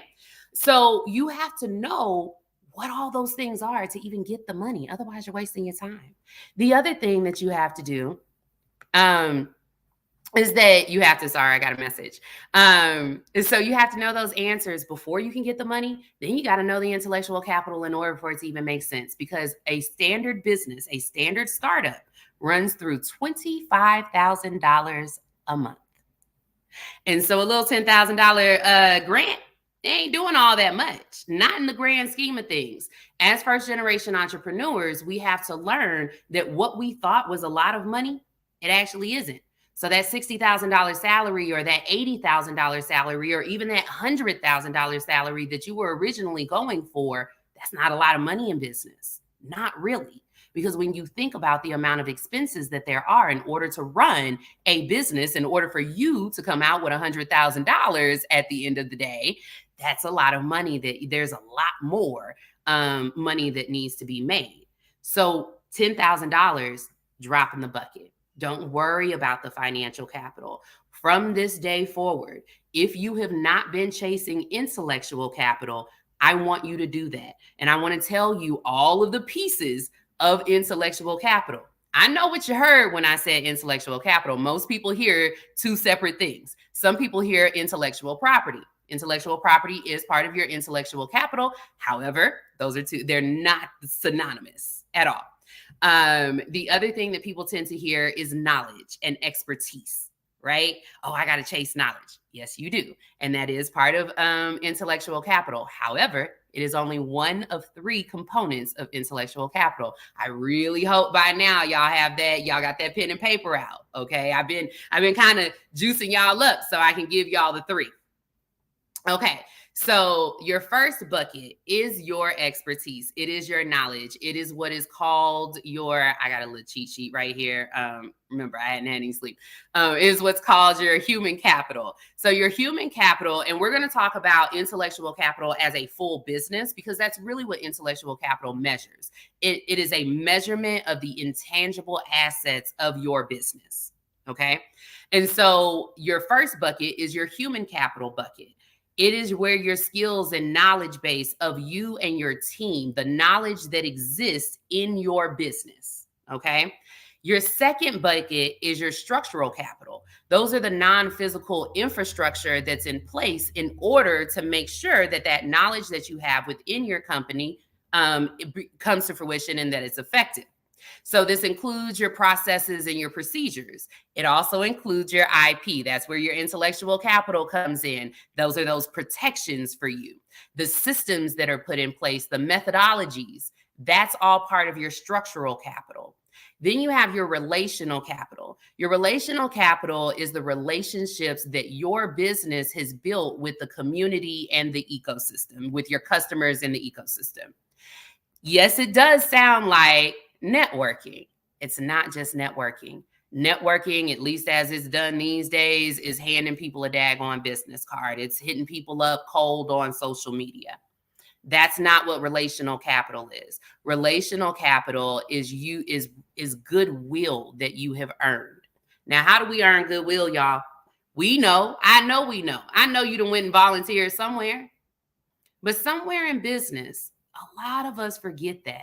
A lot of us forget that the best relationships that we have, the best mentors that we have, the best people that we've ever run into, it happened when we weren't even dealing with money. We were just out there being good people. We were just being good community members. And you get to do that in business. Your business ought to be doing that. You ought to be looking at, what is a cause that I want my business to get behind? What is a social impact that I can make through this business and encourage everyone who comes to work with me on my team as my business grows nice and strong? Who do I want them? Who do I want to encourage them to impact as they also work with my organization, as they also work with my business? You as a CEO, so your business has that intellectual capital, right? You as a CEO, you also have your own intellectual capital because, baby, I don't know about y'all, but I am a whole business in myself. I have been working on Chris for years. Okay, I've been gaining all of this knowledge and intellectual capital. I've been learning structural capital about how to put that knowledge to work. And I want to take a pause right here, just a little bit. In your personal structural capital, you want to look at who you are as a person. If y'all notice, my earrings don't match. My glasses do not match. Why is that? It is not truly a styling choice, if I'm being honest with you. Now it's slightly intentional, but it started unintentionally because I got things to do. And I just am not the girl who's worried about whether or not my earrings match. You probably didn't notice until I just pointed it out. And so for me, for the way my anxiety is set up, for my structural capital, I had to say to myself, girl, that's not something we're going to worry about. They not worried about it. I'm not going to worry about it. Same thing with my socks. I just grab a sock, I grab 2 socks, as long as I got 2 of them. I mean, and then when people do notice it, it's a conversation starter. If they don't notice it, then great. I've been able to eliminate something from me, but that's me, right? And so I need to turn this chat off. So for my structural capital, I don't care. That's not me. In order for me to operate at my efficiency, I can't waste time on what I look like. It's also why I talk to somebody about doing my styling. The other thing that I do is I'm late. I am frequently late. I am so sorry, Dr. Kelly. Y'all, every time I come on here, Dr. Kelly is tracking me down. And I try. I really do. I'm paying attention. I even told myself last night, don't forget, in the morning, you got this thing. Here goes Dr. Kelly calling me. It is not because I do not care. I absolutely care. But the way that I'm set up, there's so many things that are going on. And I lose track of them. I'm a little absent-minded professor. I had to give myself grace in order to encourage other people to give me grace on that.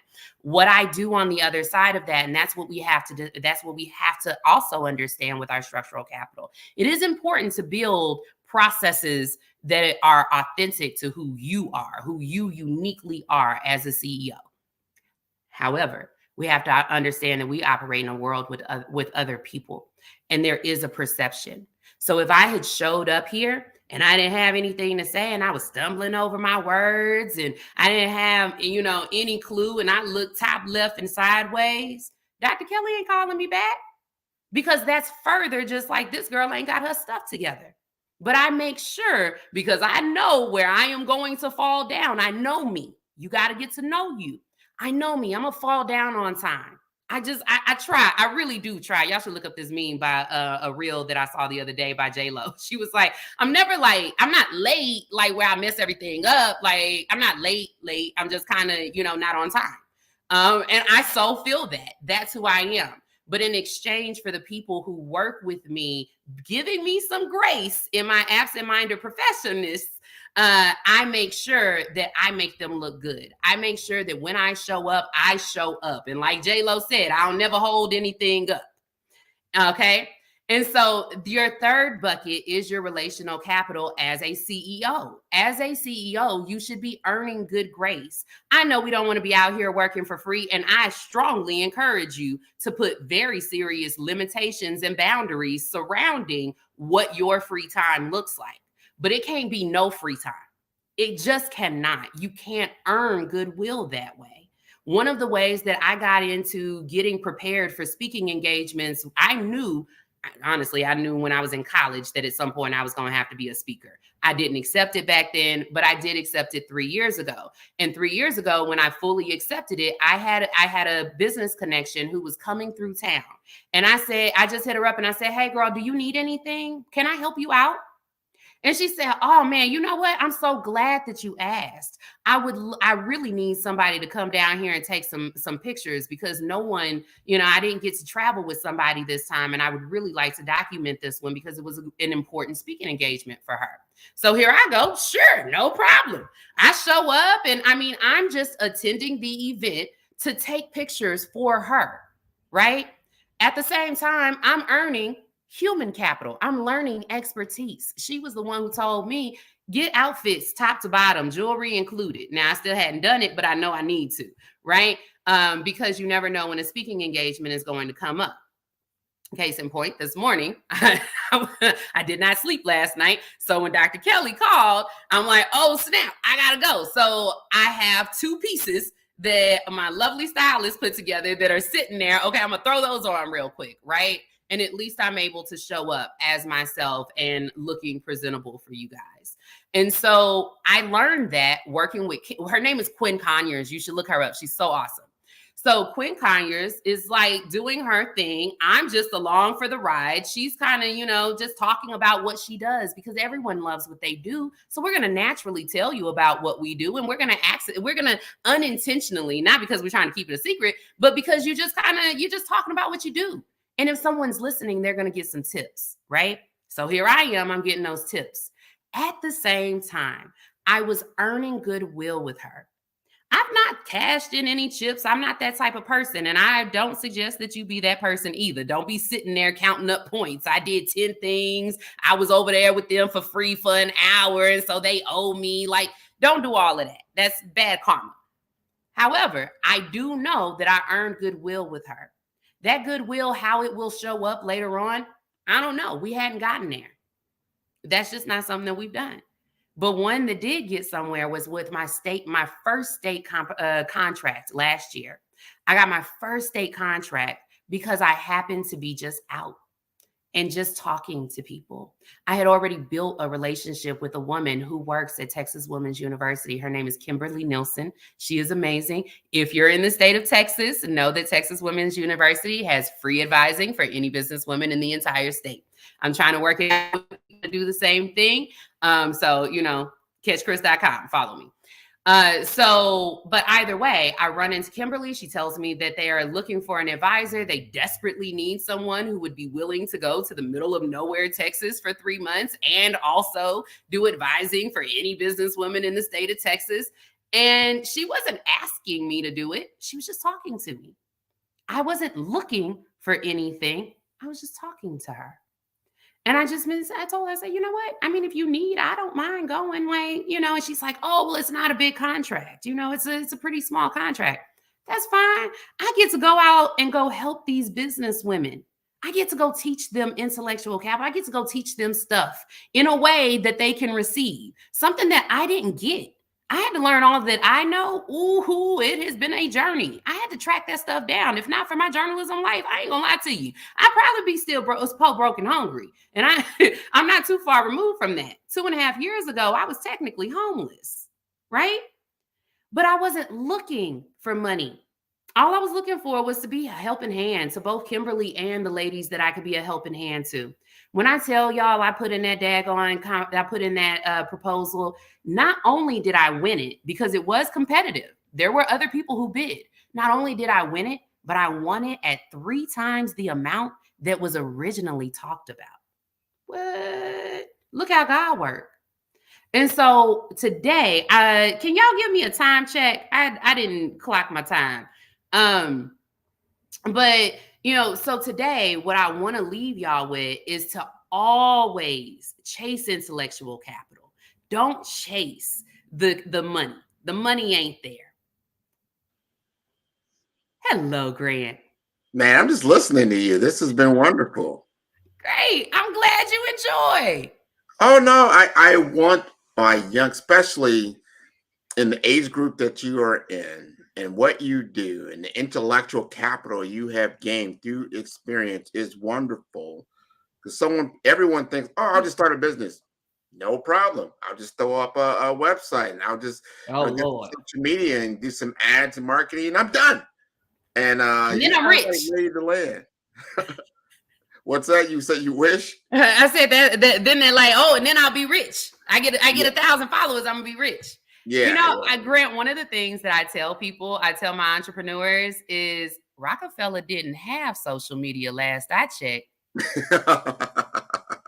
And that man made it. I mean, he kind of made it kind of big. I don't know if anybody know, but the man made some cash without digital media. Yeah. So that tells us that there is information. There are methodologies, old school methodologies that we can use offline. Hey, you still suck air, as I say. So that ain't changed in a long time. So you start looking at those particular things that make you special, and you are special. So let us know what is the best way to catch Chris. CatchChris.com. Remember that there is not an H in Chris, y'all. And I'm most active on LinkedIn. In fact, every first and third Tuesday of the month, I do a LinkedIn audio room. It's called Candid Cafe with Chris. And we have no fluff conversations. As y'all can see, I'm a direct person. So we have no fluff conversations, but they're always solution oriented. We go in with a question and we come out with some solutions. I'm not about dwelling. Okay. No, this has been wonderful. Thank you for staying up all night to be with us on the Black Business Network. This has been wonderful. My pleasure. Common, and I'll see you on the other side. For sure.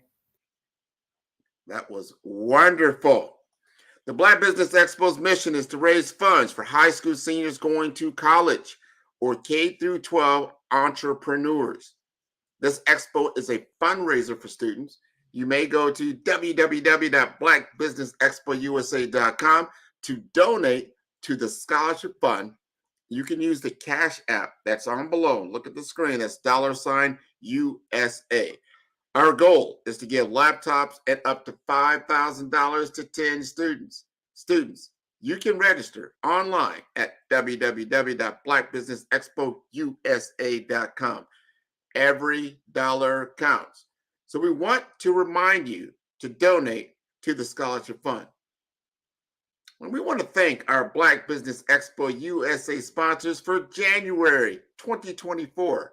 NC100, Moody Capital Partners, Suede Soul, Lotus Rocher Coaching and Training, Carolina, Virginia Minority Supplier Development Council, Stat Management, Barbara H. Smith, LLC, The Hello, LLC, 5-Star BDM Media, Margie McLean Foundation Incorporated, Geniuses Common, Earth Essentials, Balani Shani Global, Executive Women's Success Institute, The Quality Coaching Company, Superwoman Business Services, Creative Force Studios, Lee Entertainment, Artistic App Design, Black Business Expo USA. Genius is common, and I'll see you on the other side.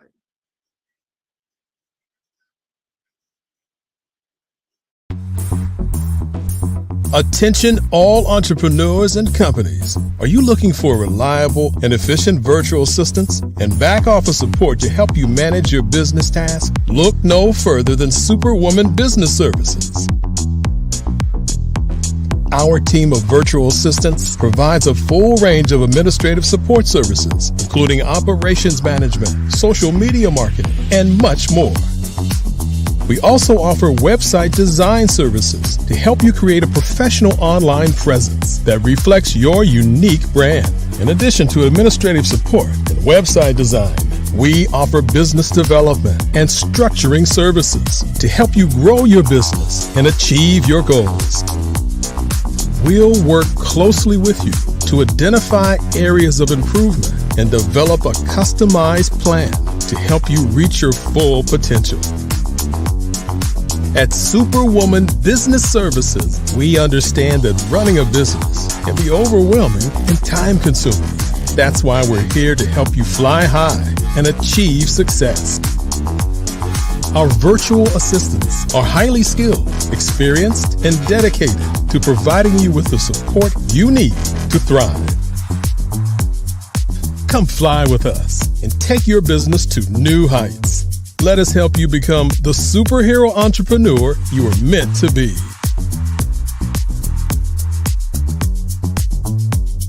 Contact Superwoman Business Services today to learn more about our back office support services. Come fly with us and take your business to new heights.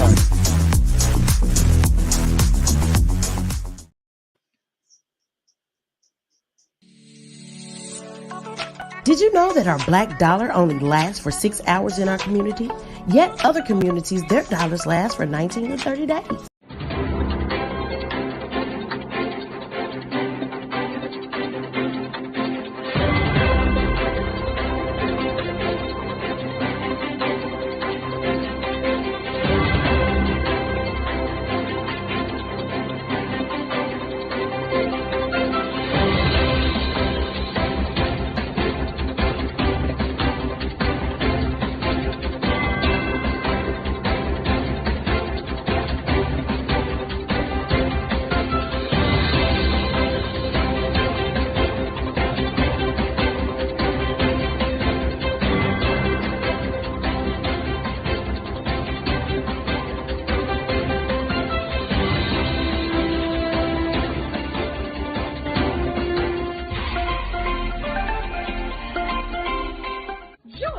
Dr. Eric Kelly III and a host of phenomenal speakers from all around the globe for this 7-day virtual event that you don't want to miss. The mission of the Black Business Expo is to raise scholarship money from kids all the way from high school all the way from college. The Black Business Olympics is one of the largest Black business showcases in the world. It is an opportunity for businesses and companies to showcase their businesses globally. We are going to be giving away laptops up to $5,000 away to students. Again, I'm Olivia Appleberry, the founder of 2 Cents Finance and one of the speakers for the expo. I am so excited to see you there. For more info, go to www.blackbusinessexpousa.com or call 919-308-9090 and hope to see you there. I am Black business. From the moment I wake until the time I sleep. Yes, I am Black business. I am Black business. Tell me, are you Black business? I am Black business. Do you support Black businesses? Listen, I support Black business because I am Black business. Black Business Expo, one of the largest business showcases in the history of Black business in the world. The world! Sign up today at www.blackbusinessexpousa.com or call 919-308-9090. I am Black business. I am Black business. From the moment I wake until the time I sleep, I am Black business. I am Black business. Are you Black business? I am Black business. Do you support Black businesses? I support Black business because I am Black business. Black Business Expo, one of the largest business showcases in the history of Black America in North Carolina. Sign up today at www.blackbusinessexpousa.com or call 919-380-9090. I am Black business. I am Black business. From the moment I wake until the time I sleep, I am Black business. I am Black business. Are you Black business? I am Black business. Do you support Black businesses? I support Black business because I am Black business. Black Business Expo, one of the largest business showcases in the history of Black America in North Carolina. Sign up today at www.blackbusinessexpousa.com or call 919-380-9090. I am Black Business. I am Black Business. From the moment I wake until the time I sleep, I am Black Business. I am Black Business. Are you Black Business? I am Black Business. Do you support Black businesses? I support Black business because I am Black Business. Black Business Expo, one of the largest business showcases in the history of Black America in North Carolina. Sign up today at www.blackbusinessexpousa.com or call 919-380-9090. I am Black Business. What if you could build your own city? A place where every child can find nurturing people to help them achieve their full potential. A place where every adult can access job training support.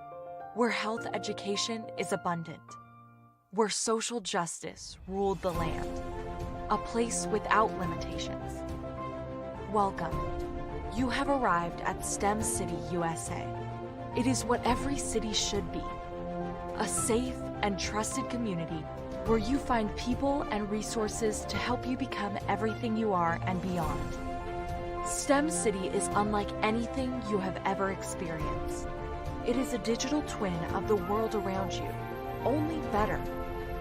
STEM City is about energy and soul renewal. It is more than a digital world. You can almost feel the power of live cultural events, music, and theater. STEM City promises a better future for children with caring mentors and hands-on activities with dedicated tutors to support our youth. STEM City is your passport to a healthy lifestyle with weekly events addressing our community's many issues. STEM City is your financial well-being with helpful information on wealth management, career advancement, job training, and so much more. STEM City is the community you deserve. It is the city where your dreams can come true. STEM City USA, a place in the sky that is accessible to all who reach for the stars.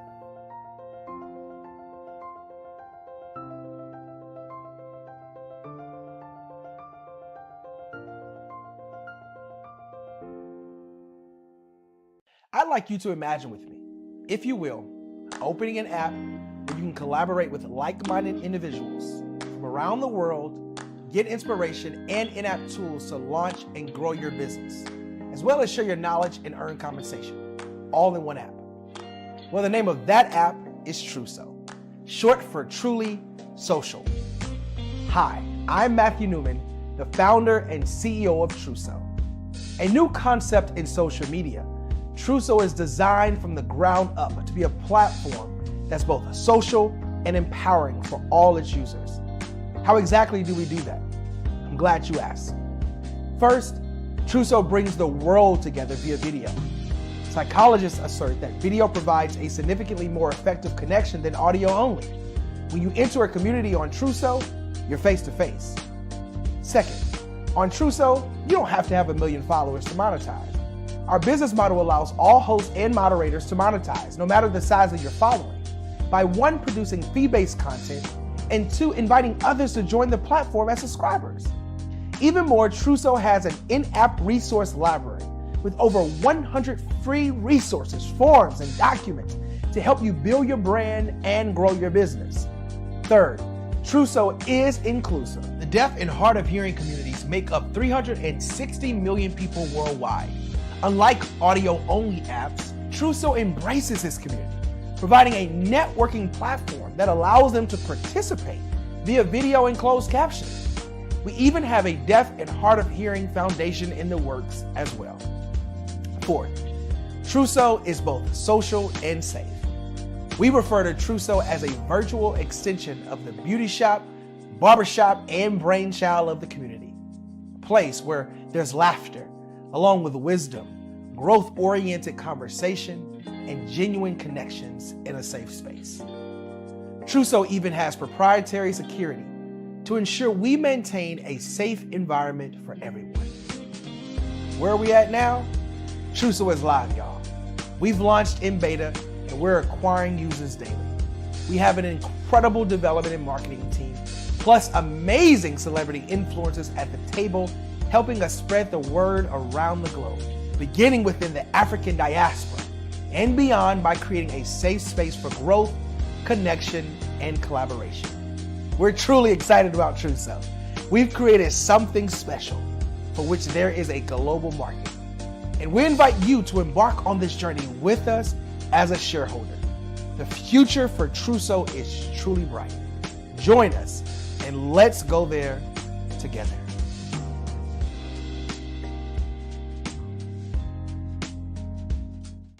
Artist to me is a creative expression of something from nothing.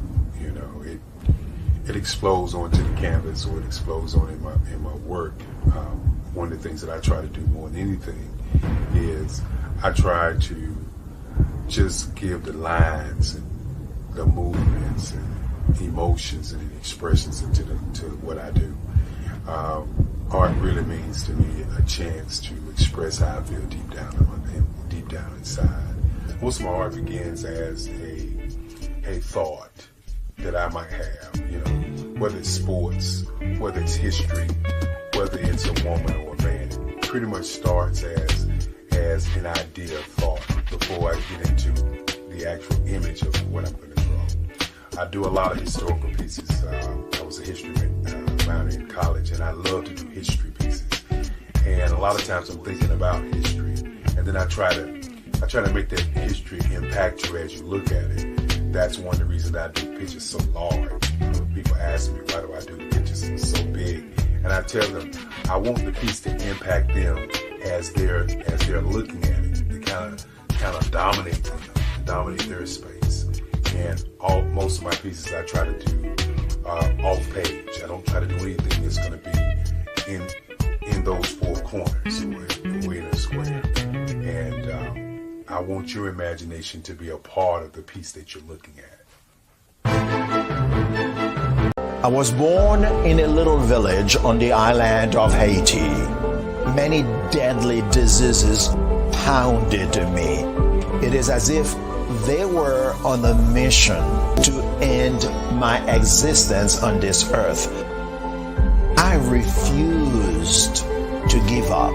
In 1983, I left Haiti and came to the United States of America. And I came with $5, 2 shirts. I didn't speak any English. I came to Atlanta. I got a job. I was a doorman. I was a doorman with a dream. What I used to come on stage. I'd rehearse this moment that I'm standing in front of you. That's the power of a dream.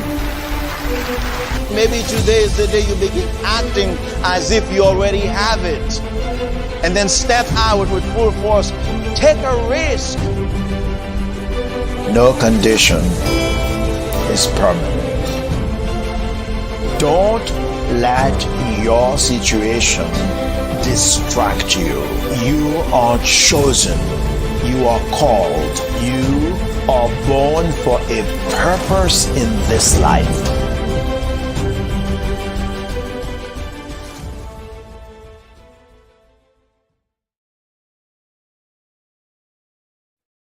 Hey everyone, it's Grant McGaw, CEO of 5 Star BDM and host of the award-winning Follow the Brand podcast and TV series, where I help you to build a 5-star brand that people will follow.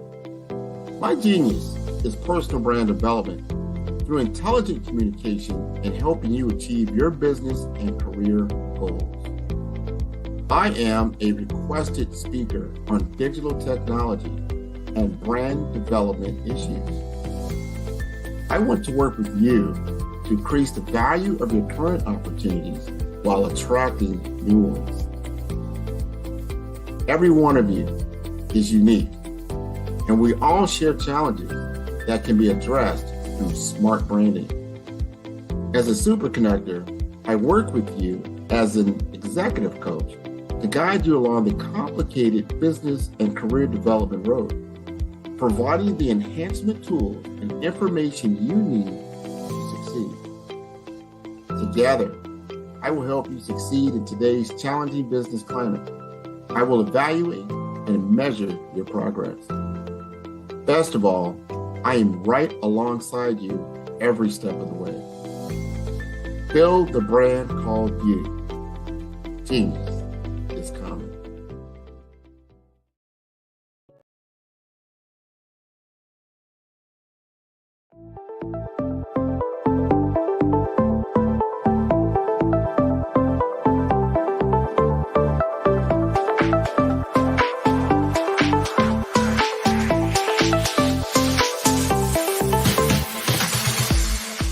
You need to be messaging and communicating to a lot more folks and getting them committed to you as a brand and feeling that you are trustworthy, as a subject matter expert, and for their needs and their pain points. That says, look, here are my pain points. Here's the problem that I have that I don't want, or the benefit that I want that I don't have. And Grant and Sydney understand that and are giving me information to be able to assist, in my eliminating those pain points.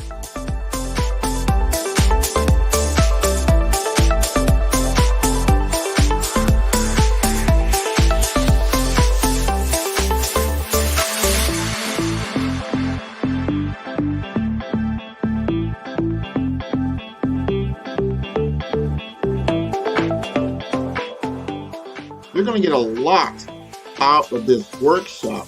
We're going to show you ways that you can begin to look at this particular problem, that you can apply different formulas, techniques, and skills. We're going to get you to that next level, and then you'll understand the value that we're bringing.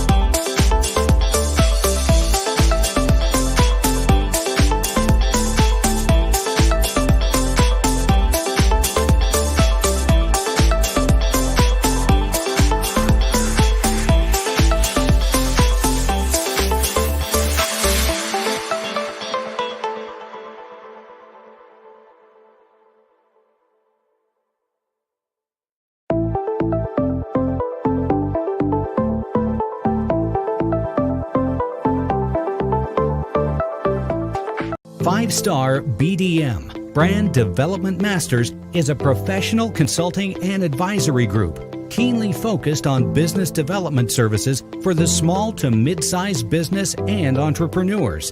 Although every business is unique, they often share business development challenges that can be addressed through smart branding. Services include process improvement and operations, digital strategy and transformation, business intelligence, digital marketing, and personal branding.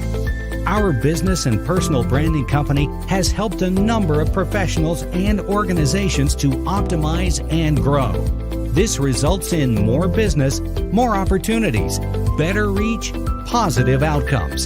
Visit www.fivestarbdm.com today to learn more. The Black Business Expo's mission is to raise funds for high school seniors going to college or K-12 entrepreneurs. This expo is a fundraiser for students. Please, you may go to www.blackbusinessexpousa.com to donate to the scholarship fund or use the Cash App at $BBXUSA. Our goal is to give laptops and up to $5,000 to 10 students. Students can register online at www.blackbusinessexpousa.com. Every dollar counts. Please donate to the Black Business Expo USA Scholarship Fund.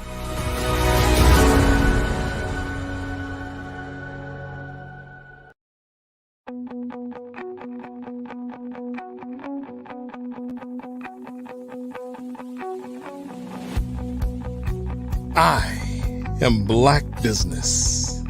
From the moment I wake until the time I sleep. Yes, I am Black business. I am Black business. Tell me, are you Black business? I am Black business. Do you support Black businesses? Listen, I support Black business because I am Black business. Black Business Expo, one of the largest business showcases in the history of Black business in the world. The world! Sign up today at www.blackbusinessexpousa.com or call 919-308-9090. I am Black business.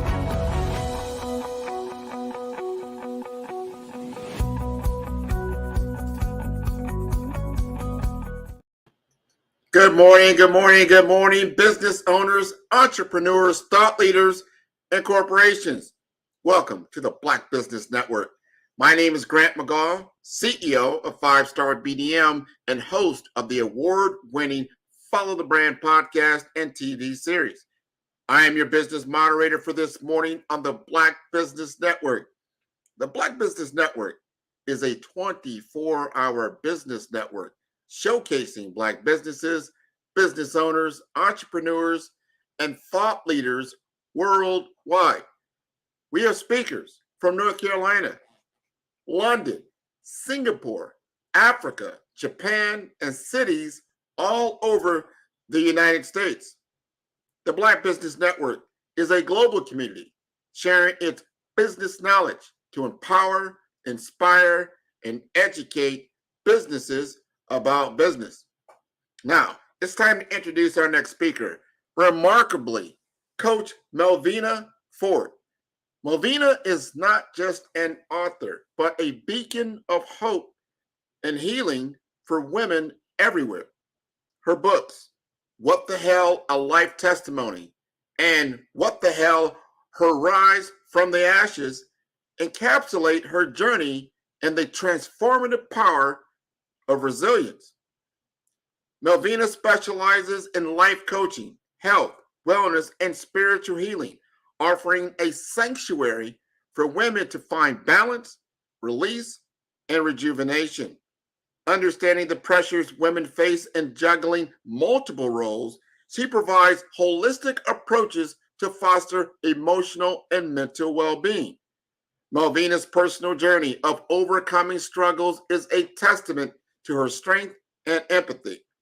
Her mission is to shatter the glass ceiling for women, empowering them to discover their innate power and embrace their full potential, leading lives filled with love, joy, and success. Ladies and gentlemen, it is my honor to present to you Melvina Ford.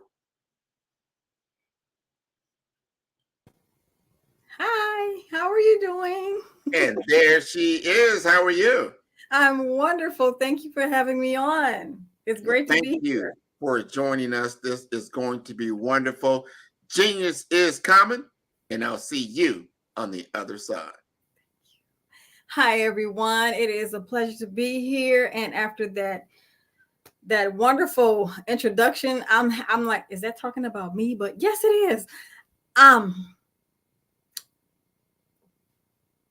What I really want everyone to take a breath and think about is our look as a Black community on healing and health.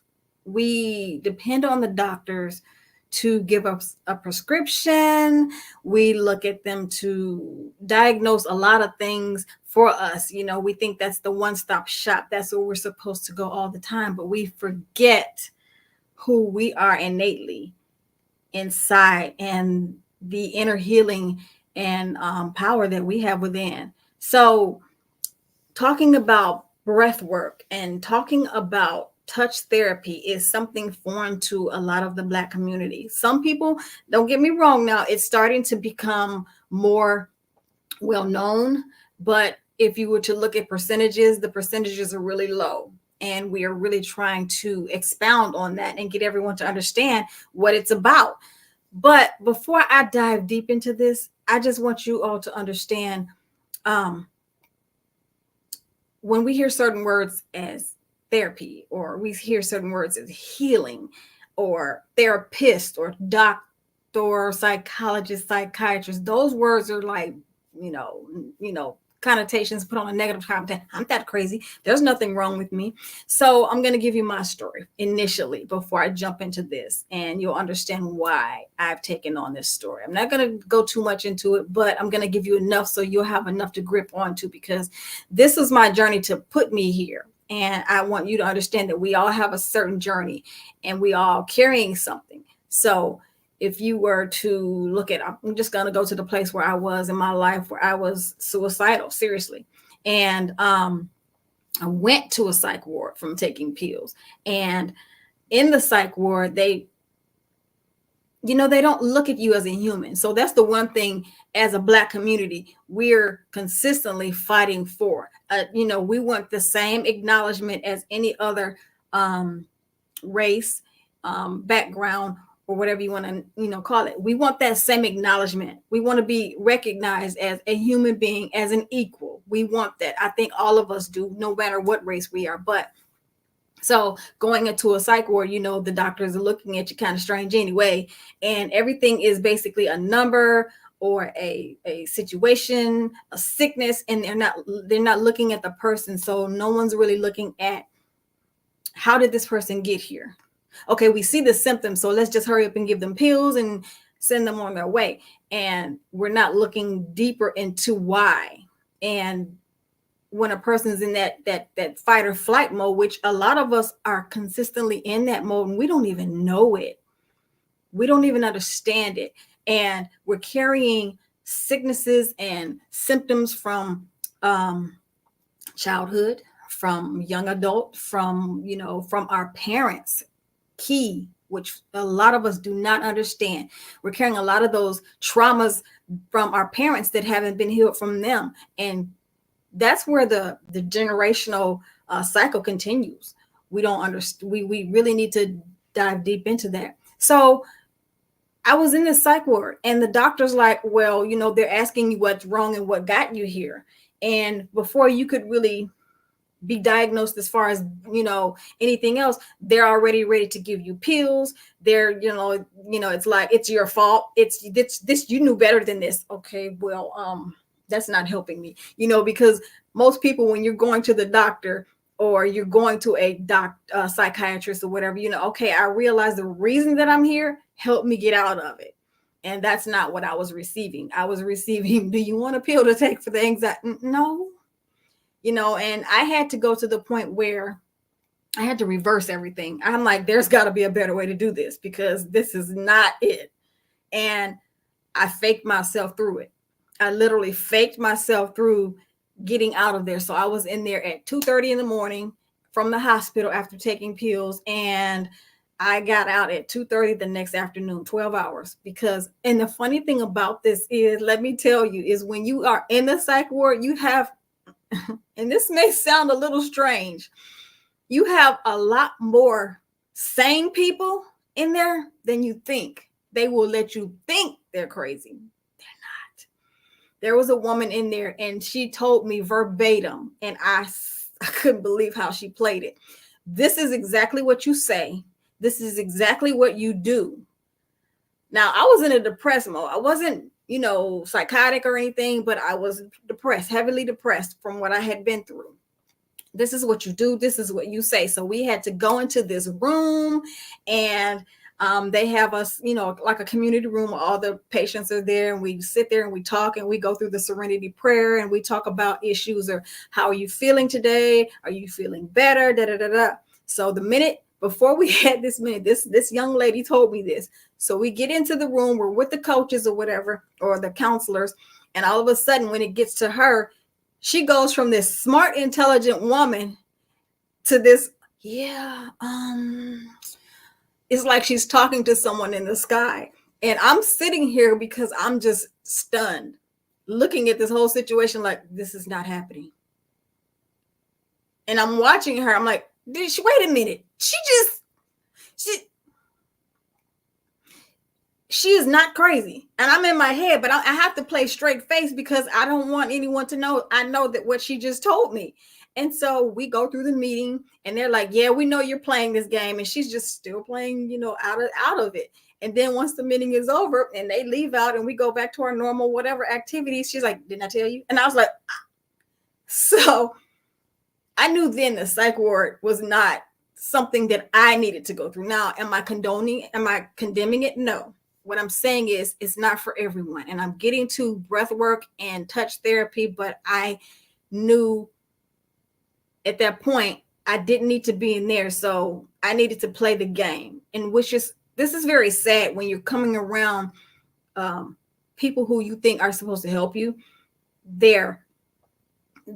Most of them are it's just a pill, write a script, call it a day, move on to the next person. And we forget that we're all human.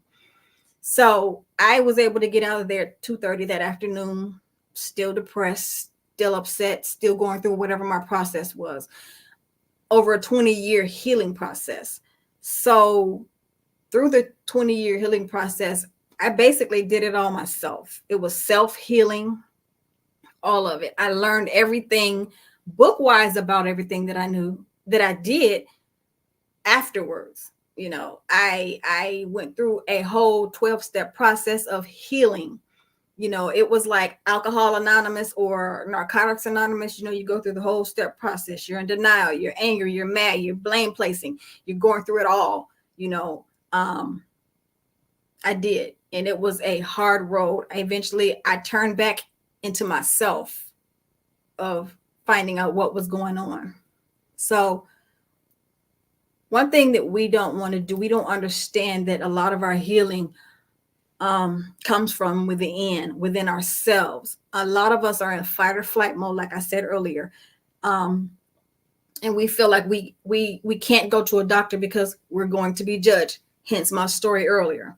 We're going to be pointed at. It's our fault because of everything. And that's the last thing we need. So sometimes those modalities do not work for everyone. Sometimes they work in conjunction with something else. So I am actually pretty glad that I started to understand the holistic side of healing, which was honestly really hard for a lot of the, what do you want to call it? The clinician side. Psychiatrists, psychologists, therapists, they weren't too keen on accepting it at first, literally, because it's like, no, I have a degree in this and that's not this. And, you know how we get when we get our degrees, we get a little bit different, and we push and we fight and we want to be on top and we want to be the best. And we want to say, no, this is not right. That's not right. So one thing I learned through my whole healing process is, excuse me, is that there's not a wrong way or a right way for any of this. There's just another way. And that makes life easier because it opens the door for someone who may not need a psychiatrist, who may not need the medication or the pills prescribed to them. Someone may just need someone to talk to. Someone may just need to help you bring your whole psyche down. Bring your whole everything, calm it down, so you can hear clearly. We have a lot of thoughts going in our head. The way the world is going now, we are trying to get up and go to work. If we're parents and married, we have children. We have to worry about the spouse. We have to worry about cooking dinner. We have to worry about cleaning up the house. We have a million things. Not only that, we have to think about, okay, what do I want to do with my life because I'm taking care of everyone else. If you're a mother, or a father, it doesn't matter. All these things are going on. Then you have to contend with the outside world and what you're dealing with. You have to get to work. So you have a crazy driver on the road. You have to worry about working with coworkers who are gruntled. If you're answering the phones, you have to worry about the people on the other end, how they're coming at you. You have all these things throughout a 24-hour day, and you only get 8 hours a night to compress it all if you can. But sometimes you're too tired because by the time you get ready to go to bed, you cook dinner, you help the kids with the homework, you've taken a shower, you've had to get clothes ready for school and work, and you're drained. So you haven't had time to pull it all together, compress it, decompress it, just make sense of it all. So here's where breath work and touch therapy comes in. We have a lot of our young people, and I'm starting at the young people because that's where it starts initially. And if it's not looked at then, it's going to roll over into adulthood. It actually can start at childhood. It can start from the womb if you really want to know the truth. But again, a lot of us have no clue, especially the Black community. And it's not something that is talked about all the time because that's not what we're into, unfortunately. Some of our, I'm not going to say all, because we have a lot of prominent, successful Black businesses. And I love that about us. I love that we keep going despite whatever it is. But we have a community also that's lost, that they don't even know how to get to that help. They don't know the questions to ask. They just kind of like swallow it and keep going, not realizing that that trauma is still there, whatever it may be. I was a child that grew up without a mother. She died when I was at the age of 3. My dad raised me. He died at the age right after I graduated high school. So I lived most of my life without my mother. Really didn't get to know her like I wanted to. My dad was my only source of information, and he raised me the best way he could. So I grew up with bullying, even though he tried to teach me how to fight. There's a lot going on. It could go on and on and on, but by the time I got to adulthood, you have all this compiled inside me, not to mention before me, you have 2 parents. And this is the one thing a lot of people don't understand. When your parents are living trauma lives and you have 2 people who come together, and we have a habit of thinking that because we have a lot in common that, we're supposed to be together because I've gone through this kind of trauma and you've gone through this kind of trauma as well. No. That's not true. It's so not true, because those 2 traumas come together is very explosive. You do not need to be with someone who has that trauma, because someone has to be the bigger person and says, you know what? We need help. We got to get fixed. We can't go on like this because we're 2 powder kegs exploding on top of each other all the time. So, breath work. What is breath work? Something that we don't even think to do. You can do it on your own, but some people probably need that help so they can get to that point. They can learn how to do it on their own. So this is something that I did with one of my clients. Actually, she's not even a client. She's a former coworker. So she is dealing with high anxiety. She zones out. She has, to the point where she has to take she literally takes medication now just to stay calm. Not go into anxiety attacks and not zone out and blank out and go into this just crazy mind space that she has no control over. And she was being weaned off medication slowly, and her body was trying to adjust to that. So, you can't really put people on medication and expect to take them off just like that, because it's going to cause a whole nother, really bad triggering effect for the body. The body has to be weaned off of it. Just like a mother, when she's having a child, the first time when she first has that child, she goes through postpartum, because first of all, you got to remember, a woman has this child for 9 months. Her hormones are trying to get ready to get this child pushed out. So now after she has this child, her hormones are saying, what am I supposed to do now? Because I'm confused. There was someone here I was taking care of. Now it's not there anymore. So the body goes through a mourning process. It goes through a reconfiguration, trying to get back to where it was mentally, especially mentally. The hormones are all out of balance. We know how we are as women. It gets crazy. So breath work, I think this is the most important thing. So what I did with this coworker, we were in the office and I was at the front desk, and her office is like right by my office. She was having a moment, and literally, and I laugh at this situation every time, because at the time I had a very, very micromanaging supervisor, my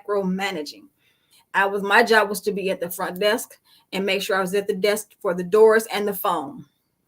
Well, me being the person that I am, I decided,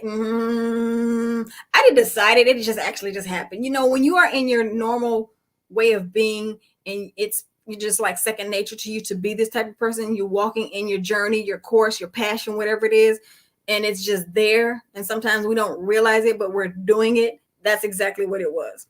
She was in her office and she was having a panic attack.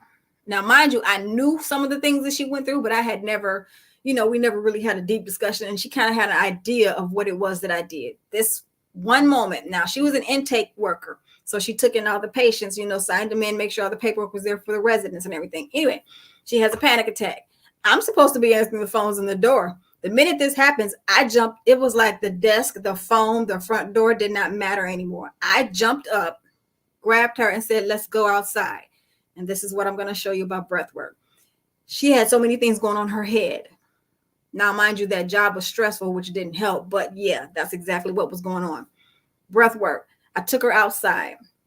I stood her under the tree and I said, stop. And I said, close your eyes. And I said, breathe. And I told her how to breathe. Breathe in slowly through your nose. Hold it. And then breathe out. And I did this for 3 times. And it calmed her down. And the minute I told her to do that, she was able to relax. And then I told her, what do you hear? Because when we're in that fight and flight mode, when we're dealing with all this anxiety, we don't even realize what's going on in front of us, even though it's happening. It's just like second nature because we're just doing it. We're used to just doing and going and going and doing and making and happen and call answering.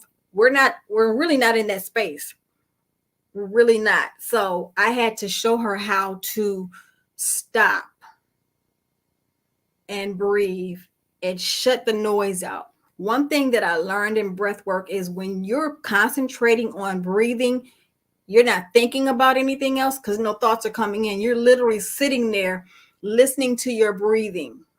And I've taken several people through that process. I said, when you're concentrating on your breathing, you're listening to the breath coming in and you're listening into it go out, you can't hear nothing. Not a thing is coming in. And it helps. So let's take it to a deeper level. It helps to balance your body. It helps to get you out of the fight or flight mode, which we are in all the time. It helps us to quiet our mind and come out of the story creation mode. And we create stories in our mind 24/7. Literally. I bet you can think have you ever sat and listened to the thoughts that go through your head? I would dare you to write them down just to see in 1 hour to see where your mind goes. And most of the time you're not going to remember because it's one thought after the next, after the next, after the next. Oh, I got to go cooking. Oh, what does she have on? You know what? I can't believe he just drove in front of me. Oh my God. Anxiety. Fight or flight mode. Not to mention what is already going on. Oh my God, I got to pay this bill. Oh my God, this is happening. It's always a, oh my God. Oh my God. Oh my God. We're there. This is where our community, we're and then not to mention the things that we feed our bodies and our spirits. None of that helps. But when we get to the point where we can just stop and shut it down, even if you are at work and you have to go outside for 5-10 minutes, or on your lunch break, go sit in your car and just breathe. Let your body readjust to calmness. And then you can go back into the place that you were in and clear it all out. You can focus. You can focus on what's happening right now, not what your mind is telling you you need to think on, because right now you can't do anything about it anyway. So why think about it? Another part of this is also touch. Okay, so you know what? Touch therapy. I want to bring that about. Touch. What is touch therapy? So a lot of people call it different things. Reiki. Also, those are some people who have gone to church sessions, church, ceremonies, or, church. Let's just say church. Call it what it is. So, and you've seen ministers call people up to the front and they'll speak to them and they'll lay hands on them. Touch therapy. You've seen it. It's just called something different. But when you put the word therapy on it, it's like, oh no, that's a doctor. I can't do it. It's it's not as bad as we think. If some people can go up to a stranger in a religious building and have someone talk to them and lay hands on them, then it's the same modality, except touch therapy, you don't have to be touched. Because the one thing we need to understand is, even during the breath work, our bodies carry energy all the time. If you were in a room with someone, and say, for instance, I'll give you an example. I was out one night with some friends. We were at a ballroom dance class, and everyone was, enjoying everything, the music and everything. And all of a sudden, something in the atmosphere changed. The energy changed. I was the only one aware of it, though, and I could not pinpoint it. I could not figure out what it was. I did not know how to. I'm like, something's not right. The energy is not right. I could not find it. So I said, okay, I'm aware, and eventually it's going to come about. So eventually there was one young lady that came in, and she had not been there the whole night. She came in and she walked up to the table and she started talking to our friends, and the energy that I felt in her got stronger. And I'm like, that's what it is. It didn't feel good. It felt heavy. It felt hard. It felt I was just like, oh, my whole insides were shaking. So, I'm like, that's what it is. My friends are like, well, no, she's like, something's not right. Touch therapy. When you touch someone's body, our body has energy centers called chakras, and each one of them stands for something within our human body to help us function. It tells us when it's off, because something within us is not working, whether it's fight or flight, whether it's our creativity side, whether it's reproduction, emotions, the heart center, whether it's our thoughts are shutting down. So during touch therapy, again, what you're doing is you're feeling for that energy.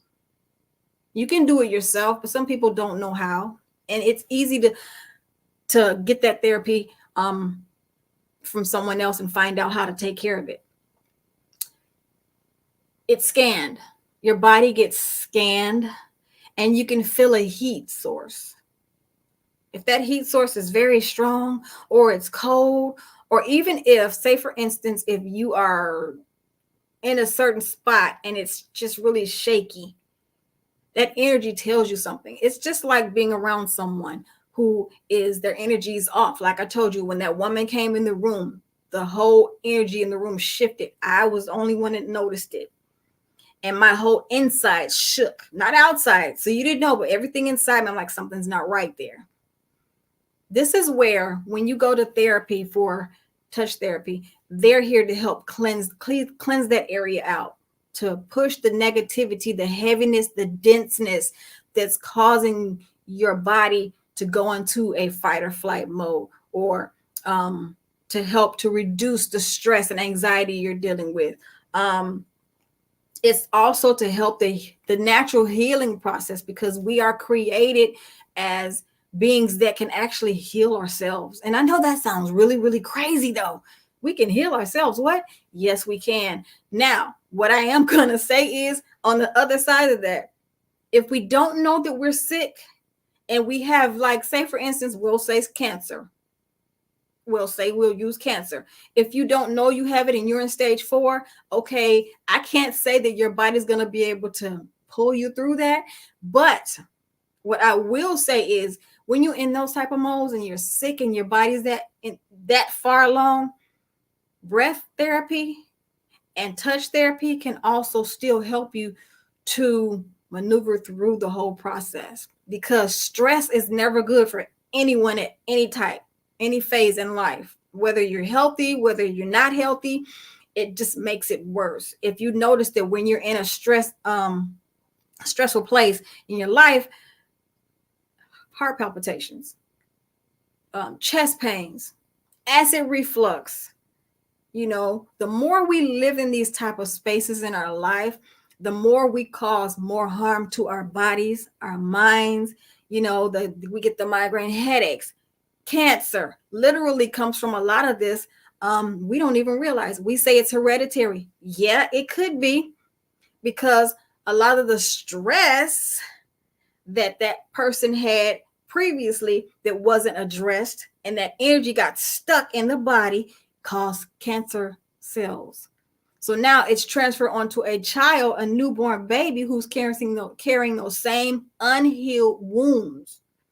Now, just imagine if we could take that same type of situation, and that child understands breath work or touch therapy growing up, and they can reverse that healing, that cancerous situation, and actually heal it before it even goes that far, even in its dormant stage.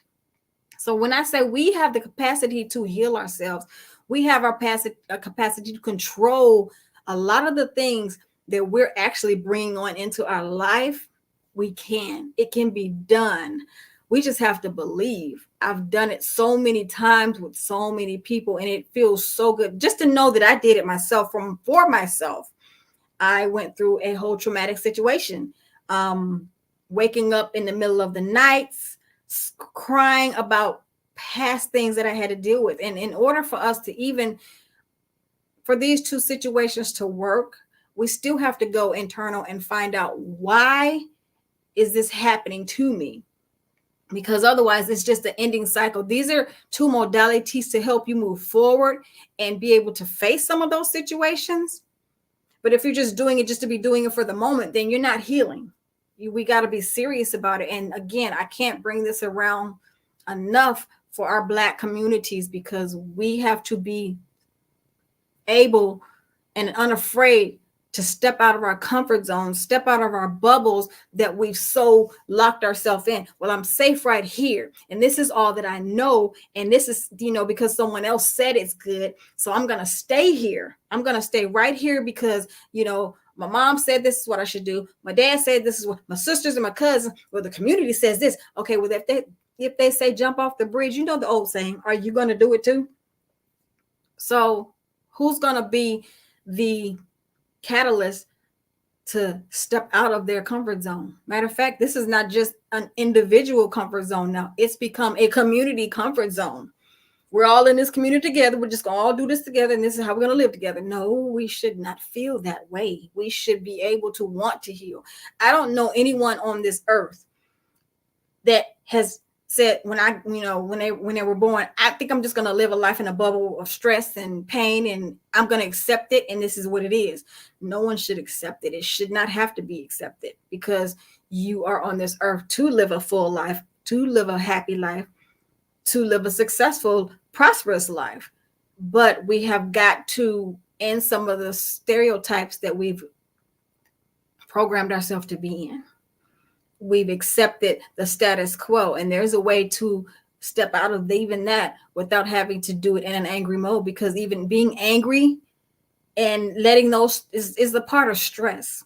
It's a part of the life that we think it's okay. It's okay to acknowledge those emotions, but the key to it is not to let those emotions control us.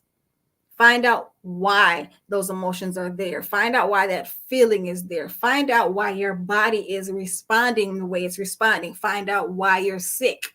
There are certain things that we can look up and find out in the holistic realm or, area to find out as to why, what does this mean metaphysically?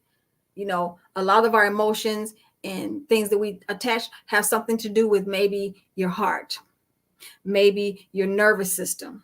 It can cause literally cancer cells.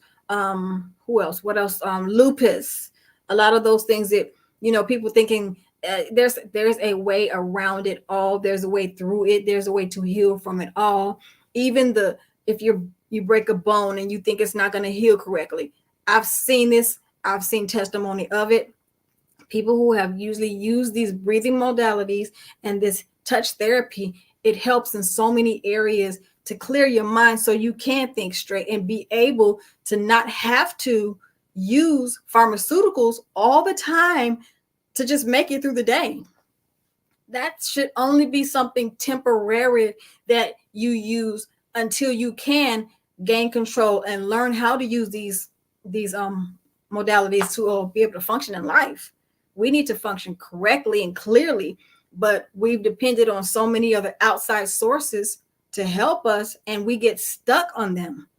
And I do believe in touch therapy. I do believe it because I've done it on myself. I've done it on other people. I do believe in breath therapy because I do it when I find my own self, even to this day. Like today, I was on the Black Business Network and I'm like, oh my God, wait. So while I'm on backstage, I'm breathing.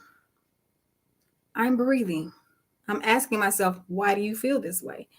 And one thing I will say is I love the way when you're on backstage, you see what's happening in the advertisements. They're encouraging you in the ads. They're telling you this is meant for you. You can do this. So I started listening to that while I'm breathing. But I'm breathing and I'm checking in with my heart. I'm checking in with my gut feeling. And I'm bringing myself back to the moment and I'm shutting my mind down to all the noise that's in it. That's what these two modalities are all about. This is what breathing and touch therapy is all about. Self, right now, where are you at? Where are you at? Come back from where your mind is, because your mind can take you out to Jupiter if you let it. But come back to the moment. Come back to right now. Where am I right now? It's easy to be done. Catch someone else. This is something that I do all the time. People come up to my desk. Hi. Hi, Melvina. Thank you so much. Those two teachings you gave us, on touch therapy, on breathing. And I'm going to tell you this. I really, really like your background. It matches, your energy kind of like just kind of flows through. That's magical. Thank you very much. This is my tree of life. Well, that tree of life is you definitely it's beautiful. I'd say it like that. It's beautiful. I see the sun rays coming through there. Yes. Tell us again how to contact you, because I know a lot of people that were listening, they want to know, how do I get in touch with Melvina to continue that conversation? Well, the best way to contact me is through my email, which is rebirthdimension@gmail.com. I check it consistently and would not miss an email, and I will be responding ASAP. Excellent. Well, you have been wonderful. Genius is coming, and I'll see you on the other side. That was wonderful. I want to remind everybody the Black Business Expo's mission is to raise funds for high school seniors going to college or K through 12 entrepreneurs. This expo is a fundraiser for students. You may go to www.blackbusinessexpousa.com to donate to the scholarship fund, or use the Cash App that's on the screen below. That is $BBXUSA. Our goal is to give laptops and up to $5,000 to 10 students. Students, you can register online at www.blackbusinessexpousa.com. Every dollar counts. So we want to remind you to donate to the scholarship fund. We would like to thank our Black Business Expo USA sponsors for January 2024. They include NC100, Moody Capital Partners, Suede Soul, Lotus Rocher Coaching and Training, Carolina, Virginia Minority Supplier Development Council, Step Management, Barbara H. Smith, LLC, The Hello LLC, 5-Star BDM Media, Margie McLean Foundation Incorporated, Genius is Common, Earth Essentials, Milani Shani Global, Executive Women's Success Institute, The Quality Coaching Company, Superwoman Business Services, Creative Force Studios, Lee Entertainment, Artistic App Design, Black Business Expo USA. Genius is coming, and I'll see you on the other side.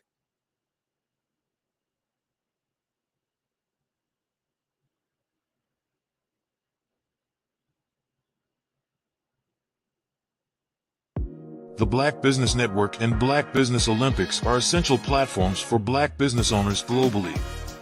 They provide the tools and support you need to succeed in today's competitive marketplace. Join us today as we collaborate together with businesses from around the world to support our children, students, and young future entrepreneurs, Black businesses, and corporations. We raise funds for students going to college and young entrepreneurs who are aspiring to be business owners, and we invite you to be a contributor today.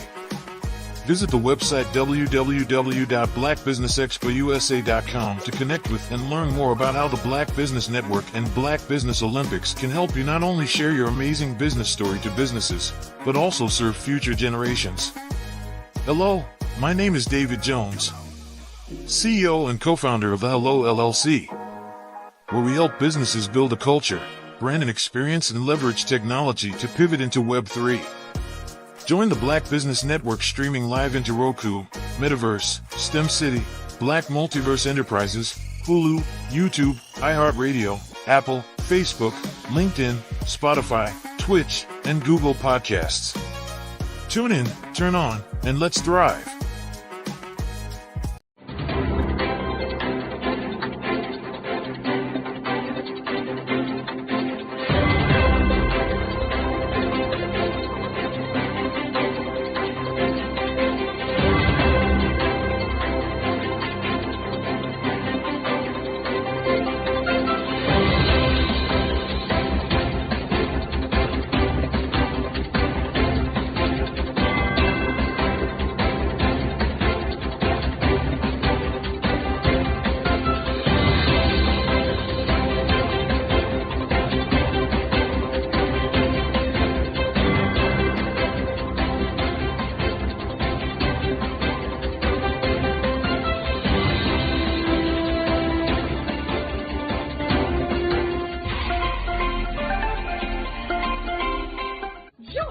Dr. Eric Kelly III and a host of phenomenal speakers from all around the globe for this 7-day virtual event that you don't want to miss. The mission of the Black Business Expo is to raise scholarship money from kids all the way from high school all the way from college. The Black Business Olympics is one of the largest Black business showcases in the world. It is an opportunity for businesses and companies to showcase their businesses globally. We are going to be giving away laptops up to $5,000 away to students. Again, I'm Olivia Appleberry, the founder of 2 Cents Finance and one of the speakers for the expo. I am so excited to see you there. For more info, go to www.blackbusinessexpousa.com or call 919-308-9090 and hope to see you there. I am Black business. From the moment I wake until the time I sleep. Yes, I am Black business. I am Black business. Tell me, are you Black business? I am Black business. Do you support Black businesses? Listen, I support Black business because I am Black business. Black Business Expo, one of the largest business showcases in the history of Black business in the world. The world! Sign up today at www.blackbusinessexpousa.com or call 919-308-9090. I am Black business. I am Black business. From the moment I wake until the time I sleep, I am Black business. I am Black business. Are you Black business? I am Black business. Do you support Black businesses? I support Black business because I am Black business. Black Business Expo, one of the largest business showcases in the history of Black America in North Carolina. Join Dr. Eric Kelly III and a host of phenomenal speakers from all around the globe for this 7-day virtual event that you don't want to miss. The mission of the Black Business Expo is to raise scholarship money from kids all the way from high school, all the way from college. The Black Business Olympics is one of the largest Black business showcases in the world. It is an opportunity for businesses and companies to showcase their businesses globally. We are going to be giving away laptops up to $5,000 away to students. Again, I'm Olivia Appleberry, the founder of 2 Cents Finance and one of the speakers for the expo. I am so excited to see you there. For more info, go to www.blackbusinessexpousa.com or call 919-308-9090 and hope to see you there. I am Black business. From the moment I wake until the time I sleep. Yes, I am Black business. I am Black business. Tell me, are you Black business? I am Black business. Do you support Black businesses? Listen, I support Black business because I am Black business. Black Business Expo, one of the largest business showcases in the history of Black business in the world.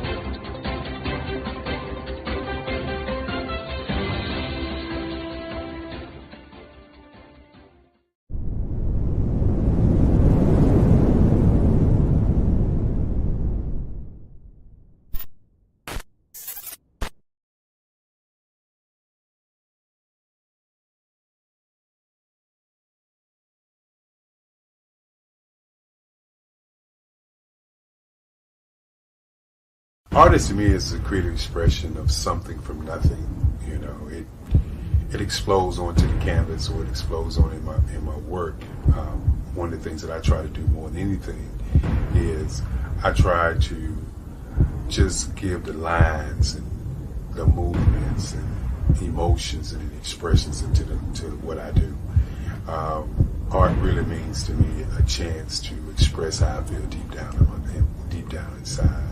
Most of my art begins as a thought that I might have, you know, whether it's sports, whether it's history, whether it's a woman or a man. It pretty much starts as an idea of thought before I get into the actual image of what I'm going to draw. I do a lot of historical pieces. I was a history minor in college, and I love to do history pieces. And a lot of times I'm thinking about history, and then I try to make that history impact you as you look at it. That's one of the reasons I do pictures so large. People ask me, why do I do pictures so big? And I tell them, I want the piece to impact them as they're looking at it, to kind of dominate them, dominate their space. And most of my pieces I try to do off page. I don't try to do anything that's going to be in those four corners or in a square. And I want your imagination to be a part of the piece that you're looking at.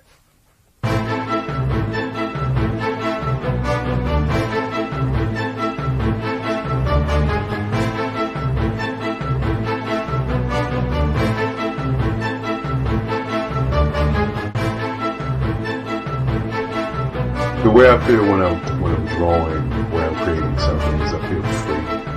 I feel like there is an anticipation of something that's going to come.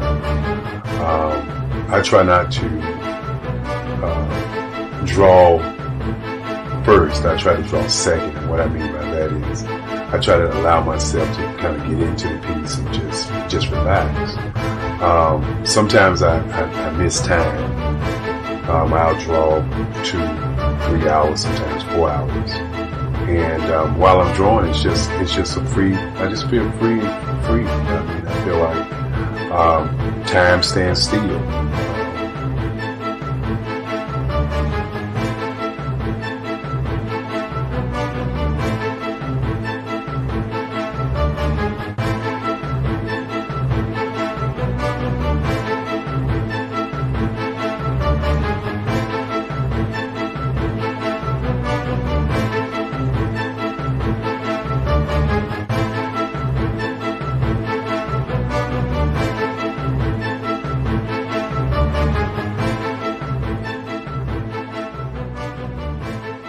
that's what it's all about in terms of the lines and the colors in my work, is to get an expression, to go deeper and past just what you see on the surface, but to go in and try to find an expression that everybody gets a different taste of what that expression is, whether it's anger or whether it's being happy or whether it's being, kind of calm or nonchalant. That expression that people take away from the piece is the most important part of what I do as an artist. Bold is the size of my pieces, where I try to do the piece larger than life, to kind of push forward toward you. That's what the boldness is all about. It's not so much about the lines, it's about the size.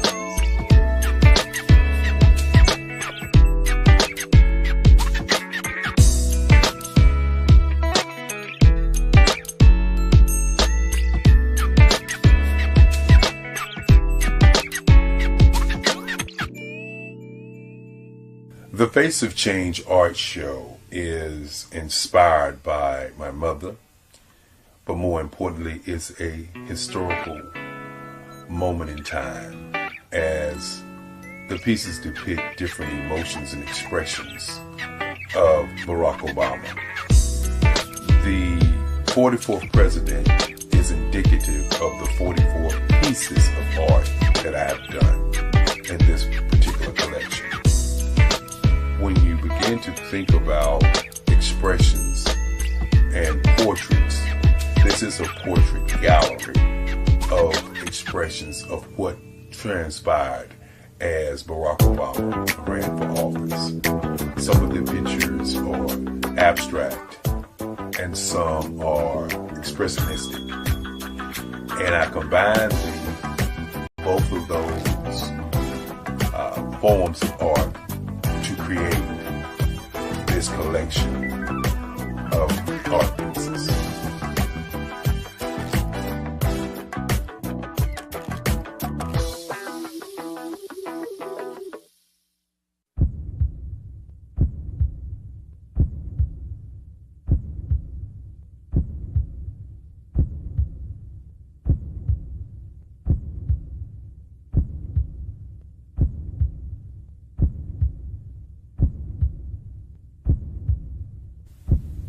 Overcomer, brilliant, ambitious, motivated, awesome. Obama.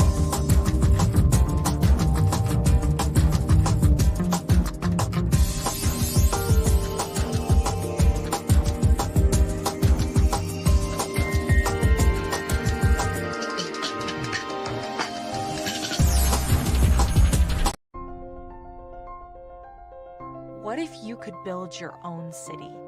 A place where every child can find nurturing people to help them achieve their full potential.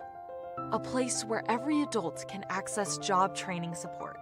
Where health education is abundant. Where social justice ruled the land. A place without limitations. Welcome. You have arrived at STEM City, USA. It is what every city should be. A safe and trusted community where you find people and resources to help you become everything you are and beyond. STEM City is unlike anything you have ever experienced. It is a digital twin of the world around you, only better. STEM City is about energy and soul renewal. It is more than a digital world. You can almost feel the power of live cultural events, music, and theater. STEM City promises a better future for children with caring mentors and hands-on activities with dedicated tutors to support our youth. STEM City is your passport to a healthy lifestyle with weekly events addressing our community's many issues. STEM City is your financial well-being with helpful information on wealth management, career advancement, job training, and so much more. STEM City is the community you deserve. It is the city where your dreams can come true. STEM City USA. a place in the sky that is accessible to all who reach for the stars.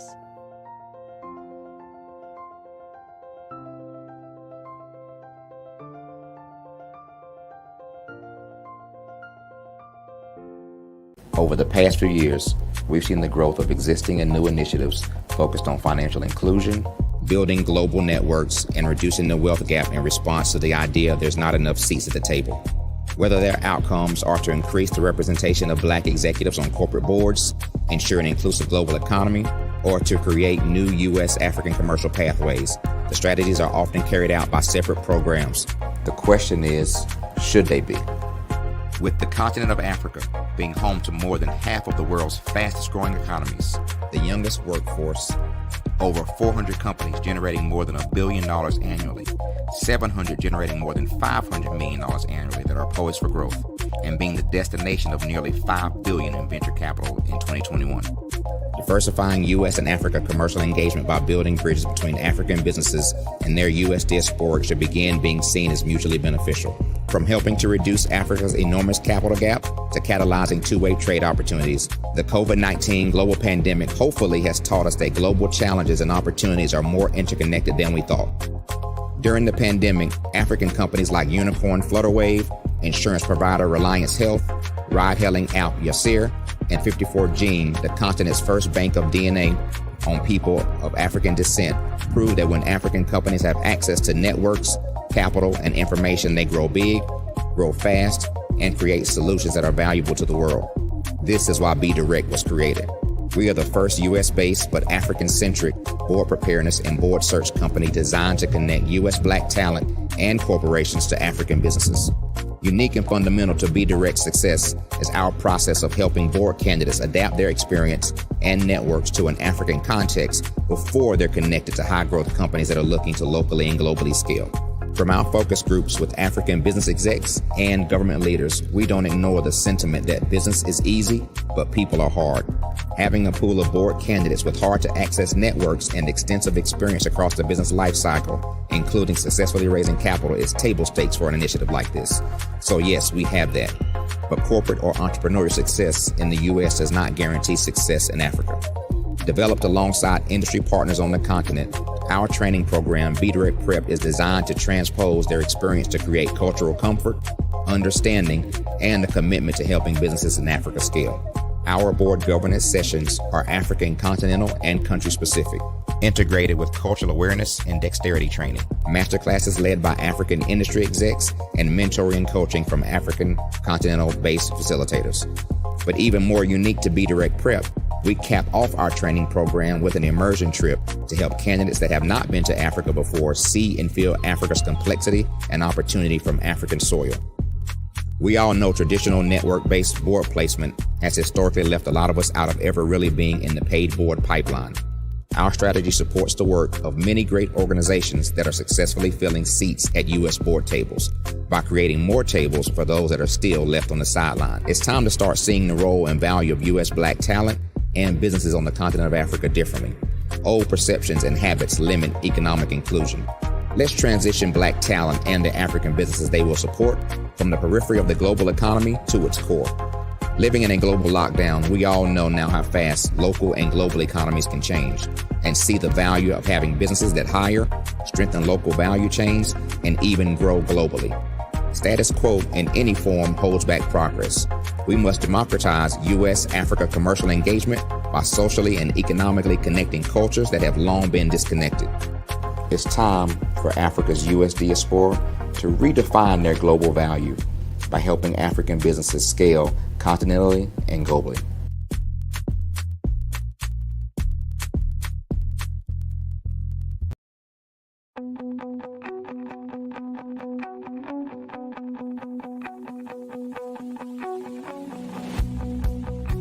I am Black business. From the moment I wake until the time I sleep. Yes, I am Black business. I am Black business.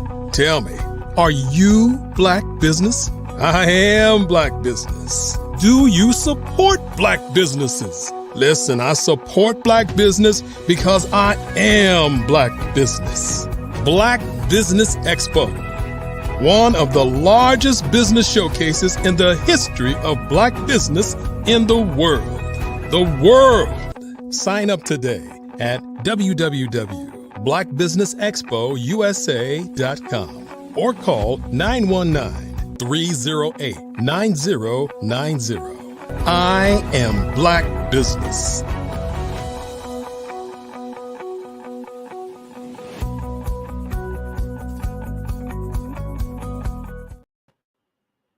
Good morning, good morning, good morning, business owners, entrepreneurs, thought leaders, and corporations. Welcome to the Black Business Network. My name is Grant McGaw, CEO of 5-Star BDM and host of the award-winning Follow the Brand podcast and TV series. And I am your business moderator for this morning on the Black Business Network. The Black Business Network is a 24-hour business network showcasing Black businesses, business owners, and entrepreneurs and thought leaders worldwide. We have speakers from North Carolina, London, Singapore, Africa, Japan, and cities all over the United States. The Black Business Network is a global community sharing its business knowledge to empower, inspire, and educate businesses about business. Now, today I will be your featured speaker for this particular session. I want to talk about scaling success, a brave approach to business growth and market mastery. This is a framework for my business at 5-Star BDM, and I want to make sure that you all have an opportunity today. As I think about this sea of brilliant minds, I am reminded of my own journey, one filled with challenges, learning, and a relentless pursuit of growth. Just like many of you, my path was neither straight nor smooth, but it was a journey that taught me the essence of true resilience and innovation. In this dynamic world of ours, where change is the only constant, we find ourselves at the crossroads of unprecedented opportunities. Did you know that in the last year alone, the global startup ecosystem added over $5 trillion in value? This staggering figure is a testament to the power of entrepreneurial spirit and innovation that thrives among us. We gather here not just as individuals with aspirations, but as a collective force capable of redefining the boundaries of what is possible. We are united in a quest to scale our ventures, elevate our influence, and leave an indelible mark on our industries and communities.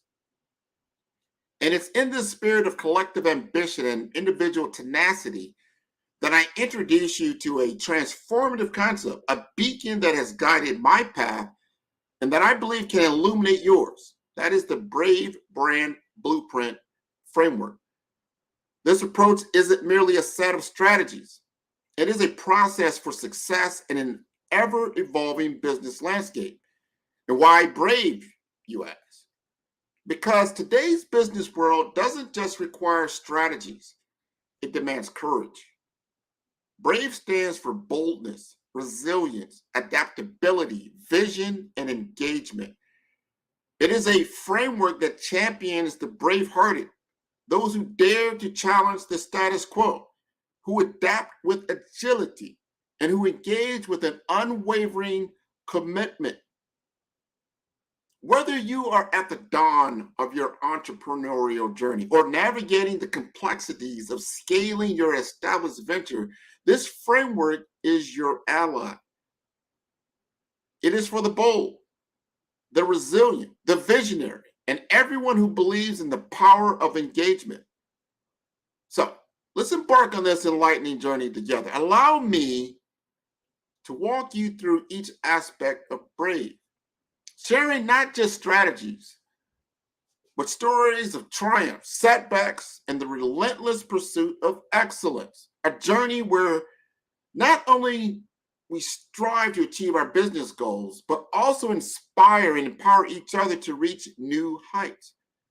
Today, our journey begins with a crucial first step, and that is decoding your business environment. I want you to envision a marketplace, not just any marketplace, but the very crucible where your business dreams and realities converge. This environment is ever evolving, pulsating with opportunities and challenges unique to your industry. Let's consider real-world disruptors like how Tesla revolutionized the automotive industry, or how small-scale coffee shops are carving out niches amongst big, giant coffee giants. Each story is a testament to understanding and leveraging the business environment. Did you know that, as per recent statistics, over 50% of startups pivot from their initial market offerings to adapt to market demands? This figure highlights the dynamic nature of our business landscapes. Now let's delve into a common challenge many of us face: the overwhelming complexity of market trends and consumer behaviors. How do we navigate this maze? The answer lies in embracing the BRAVE framework. Consider boldness in the context of Airbnb, which redefined the hospitality industry amongst skeptical markets. Reflect on resilience, as demonstrated by companies like Zoom, which scaled rapidly due to changing work dynamics. Think about adaptability in the face of emerging sustainability trends, compelling businesses to rethink their operations. Visualize vision through the lens of organizations like SpaceX, which is literally reaching for the stars. And finally, engagement, where businesses like Patagonia connect deeply with their audience through shared values. Each element of BRAVE is not just a concept, but a lived reality, a strategic response to our decoded business environments.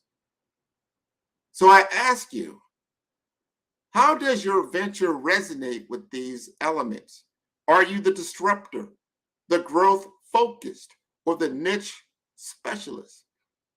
Let's not just ponder these questions. Let's actively engage with them.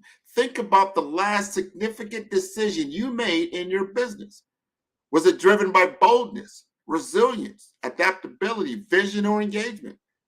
Or perhaps a combination of these elements? As we proceed today, remember that decoding your business environment is more than an intellectual exercise.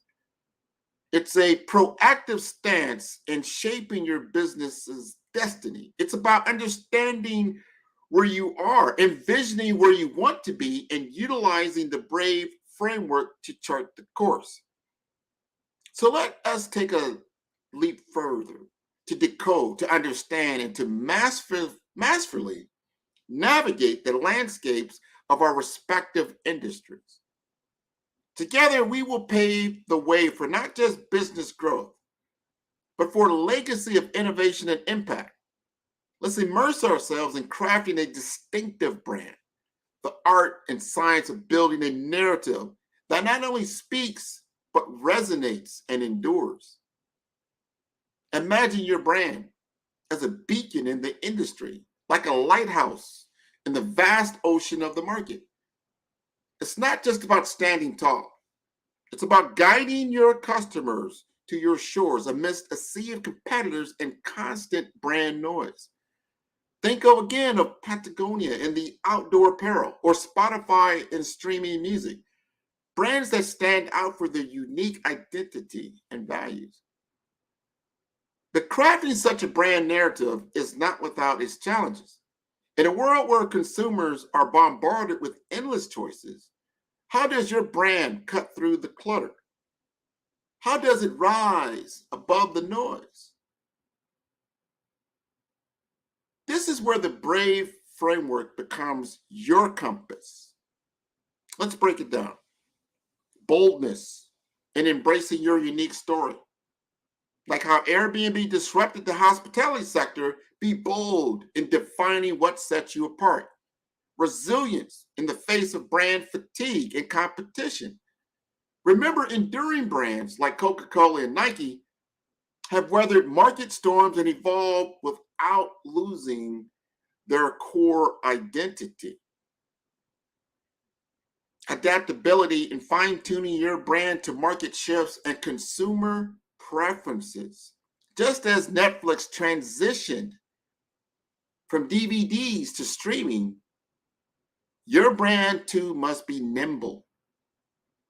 And then vision in foreseeing future trends and aligning your brand accordingly. Like Tesla's commitment to sustainable transport, your brand's vision should be forward-thinking. Foster engagement with your audience in meaningful ways. Create experiences, not just transactions. Make your brand a part of your customers' lives, much like Apple has done. Now, I urge you to reflect. Does your brand story embody these brave elements? Is your narrative compelling enough to create not just customers, but brand ambassadors? But let's not stop at reflection. To aid you in this journey, I recommend resources like Building a Story Brand by Donald Miller and tools like Brand Identity Canvas. These can offer deeper insights and structured approaches to crafting your brand story. Remember that your brand is more than a name or a logo. It's a promise, a story, a journey that you share with your customers. It's your business's heart and soul. Let's build brands that are not just seen but felt, not just heard but experienced. Brands that don't just exist in the marketplace, but thrive and lead. Let's delve a little deeper into the heart of tailored marketing and sales mastery. Let's remember that these aren't just facets of business. They are the very pulse. It's here where interest is sparked, connections are made, and journeys with our customers begin. But let's acknowledge the elephant in the room, the challenges we all face in marketing and in sales. In an era where consumer attention is most sought after as far as its currency, how do we stand out? How do we ensure our message is not just heard, but felt and remembered? Drawing wisdom from marketing luminary Seth Godin, who tells us people do not buy goods and services. They buy relations, stories, and magic. We find first clue. This insight isn't just profound. It's the roadmap to transcending these challenges. It's about crafting a narrative that resonates, that touches not just the mind, but the heart of your audience. Take the example of HubSpot, a beacon of inbound marketing and excellence, or the enchanting story of a small community-centered coffee shop. They aren't just businesses. They are storytellers, relationship builders, and magicians in their own right. They remind us that at the core of successful marketing and sales is understanding and connection with the audience. It's not just demographics, but the aspirations, the challenges, and daily living. But how does this tie into our Brave journey? Each element of Brave, boldness, resilience, adaptability, vision, and engagement, plays a pivotal role in crafting your marketing and sales narrative. Be bold in your messaging, resilient in facing market shifts, adaptable in your strategies, visionary in foreseeing consumer trends, and engaged in building lasting relationships. Reflect where we've transferred so far, understanding your business environment, crafting your brand story, These are the foundations upon which your marketing and sales strategies are truly built. They inform how you speak to your audience, how you present your brand, and how you forge enduring connections. Now let us shift our perspective from selling to helping, from transactions to relationships. Let's embrace marketing and sales as a journey we embark on with our customers, which is a chapter in our brand's ongoing narratives. And I challenge you to engage actively, reflect critically, and prepare to transform your marketing and sales approach. Let's not just aim for success, let's aim for mastery.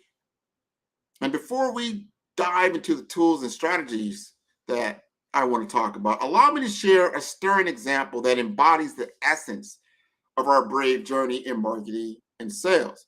Let's look at a campaign that not only achieved success, but we did so with a bold and brave spirit. I want you to imagine a small eyewear brand. It's like in your neighborhood, one that emerged in a market dominated by fast fashion giants. Faced with formidable competition, they chose not to participate in the market, but to change the conversation around it. This is where the brave journey began. First, with boldness. They launched a campaign, not just promoting their products, but advocating for sustainable fashion and technology in the eyewear market. It was a risk, a departure from the norm, but it resonated deeply with an audience yearning for change. Next was resilience. And when initial responses were lukewarm, they didn't retract, they persisted. Through social media, community events, and influencer partnerships, they steadily built a movement around their brand. Then came adaptability. As consumer trends shifted towards online shopping, they pivoted their strategy, enhancing their digital presence and online customer experience. Their vision was clear from the start: to be more than an eyewear brand, to be a champion for the environment. This vision guided their every decision, their every campaign, which led to engagement. They didn't just sell glasses, they created a community. They engaged their audience through storytelling, through shared values, through a commitment to a cause greater than themselves. The result, a brand that not only stands out for its products, but is revered for its principles and its impact. This campaign wasn't just marketing, it was a mission, a testament to the power of a brave approach in the world of marketing and sales. Let this story be a beacon for us all. It tells us how, with the right approach, challenges can become opportunities, and a brand can become a legacy. But what about the financial numbers and charts? And imagine all these charts and graphs, you all see them all. It's just a treasure map. They guide us through the terrains of profitability, navigating through the currents of cash flow that'll lead you through the treasures and the sustainable growth. This map, though, requires more than just reading. It demands interpretation, the kind that turns data into strategic decisions. Let's talk about a small tech company's journey. A narrative that tells the brave approach in financial decision making. Faced with the challenge of a limited resource, their boldness led them to innovative funding avenues. Their resilience showed that they could navigate through financial downturns with prudent cash flow management. And adaptability was key in adjusting their business model in response to market feedback. And their vision guided their investment decisions, focusing on long-term growth and short-term gains, or over short-term gains. And engagement, they involved their entire team in understanding the financial health of the company, fostering a culture of transparency and collective responsibility. But what specific tools and techniques can you expect to learn from this journey? As we delve into the practicalities of creating a robust cash flow forecast, explore methods of diversifying funding resources and unraveling the intricacies of financial metrics that truly matter. And I want to pause here and ask you, what are the financial challenges you face in your business? Think about it. As we go deeper, let's see how we can turn these challenges into opportunities for growth. Financial acumen is more than a skill, it's a language. It's the language of your business's story of growth and success. And as we master this language, we transform numbers and data into strategic assets that pave our path to triumph. Now we will find ourselves navigating the waters of market dynamics. And in this vast ocean of business, our ability to read the currents, to predict the changing tides, is what sets us apart as navigators. But how do we hone this navigational skill? This is where a specific technique of market trend analysis, environmental scanning, comes into play. It's a method that involves systematically examining external influences to identify early signs of potential market shifts.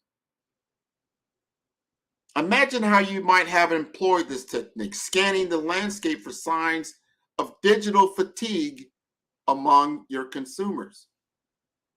So we delve deeper, let's look towards any trend that is rapidly shaping our future, the integration of artificial intelligence into everyday business practice. How will this trend alter your industry's landscape? And how can you adapt your sales to harness its power? Now I invite you to reflect on your own ventures. How can environmental scanning help you identify the next big wave in your industry?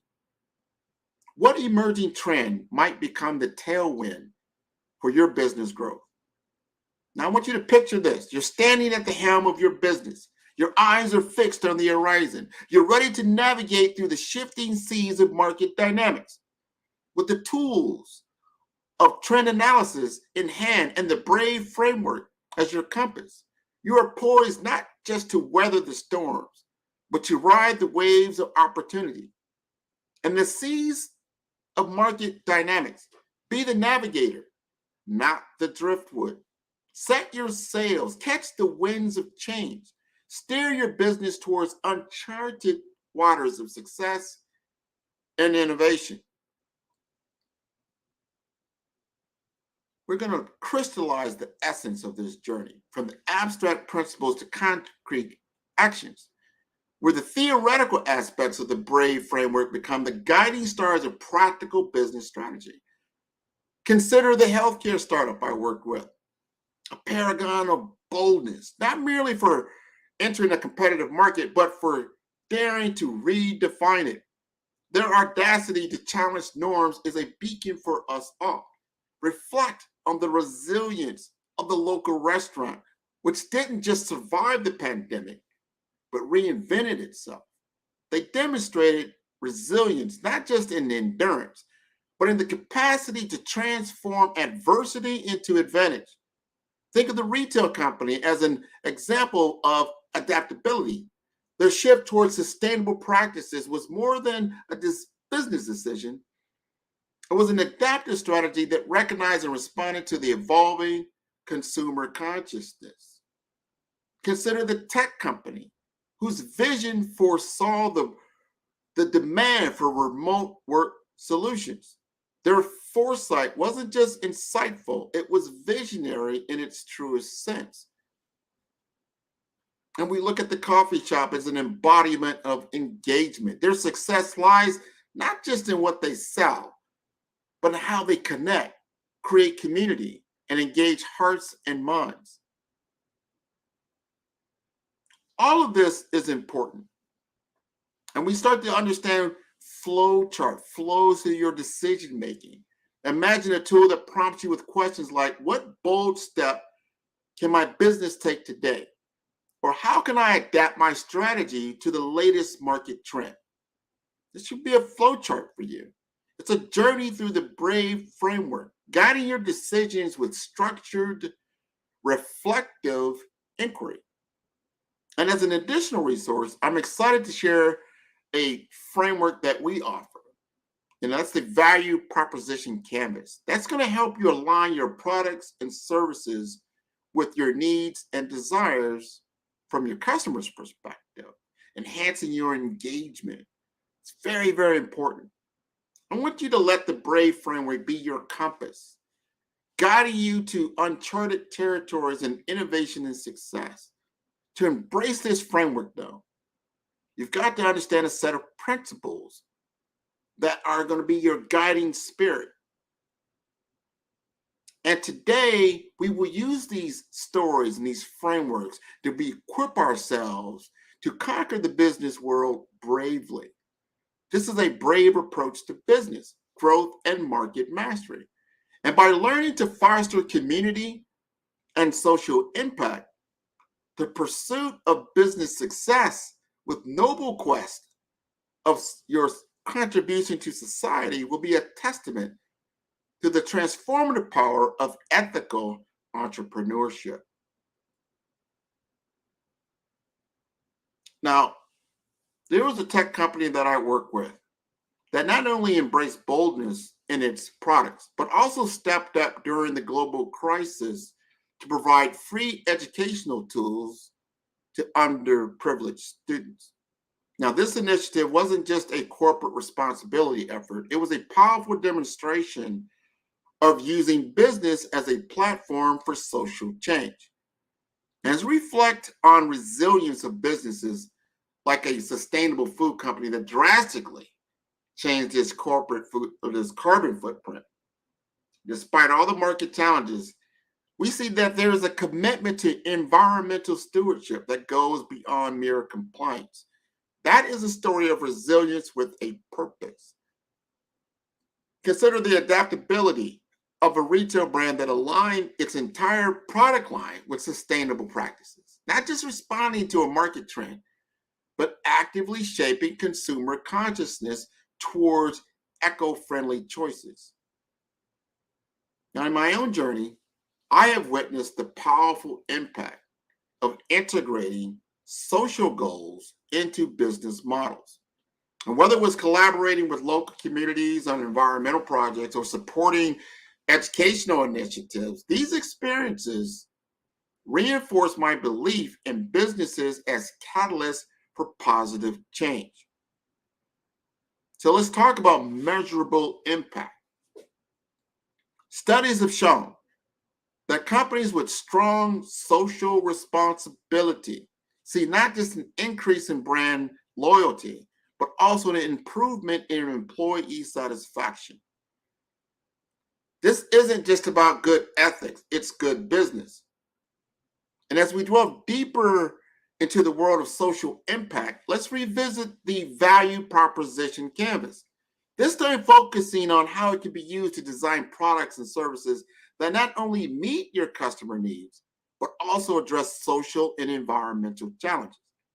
Let's embrace the notion that our businesses can indeed be vessels of positive change, creating ripples that extend far beyond our immediate surroundings. It's about being brave, not just in the pursuit of profit, but in the pursuit of a better world. So let us move forward with this empowering thought. In the marketplace of life, let our businesses be not just stories of value, but sources of values.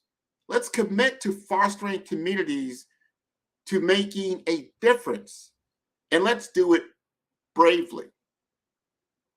And by building and leveraging a support network, imagine this network as a web, each strand representing a connection, a potential collaboration, an avenue of support. It is in this context that I'm happy to introduce our BRAVE framework. Boldness, resilience, adaptability, vision, and engagement come to life, even in my own Follow the Brand podcast and TV series. This platform is not only a space for sharing insights and resources, but also a breeding ground for bold ideas, resilient strategies, and engaging discussions. And in my early days of my own journey, it was a connection made at a local business event that opened the doors to my first major client and transformed my business trajectory. This experience was a testament to the profound impact of networking, of stepping out with boldness, engaging with a purpose, and building relationships that extend beyond just mere transactions. Learn to identify key influencers who resonate with your vision. Engage in your community events and give back and learn. Leverage both online and offline platforms for a diverse networking experience. And more importantly, nurture these relationships with authenticity and mutual respect. And as we reflect on the web we're all a part of, I invite you to consider who are the mentors, peers, and collaborators in your network. How can you expand this web, weaving new strands that strengthen and enrich your entrepreneurial journey? I want you to continue to join me on my platform on Follow the Brand and continue these kinds of discussion. So let's share our challenges and triumphs and build a community that embodies the essence of BRAVE. Now, in conclusion, let us embrace this thought. In the tapestry of business, our networks are both the threads and the loom. They weave together our individual journeys, creating a fabric that is stronger and more vibrant than any single thread alone. So let us step forward with the spirit of collaboration, with the understanding that our successes are not just our own, but part of a greater collective achievement. Together with the support of our networks and the guiding principles of BRAVE, there is no limit to what we can achieve. I am filled with a profound sense of gratitude. Gratitude for the opportunity to share this path with you, and hope for the remarkable strides you are about to make in your business and in your community. Today, we have navigated the expansive seas of business strategy, illuminated by the guiding light of the BRAVE framework. But as we part ways,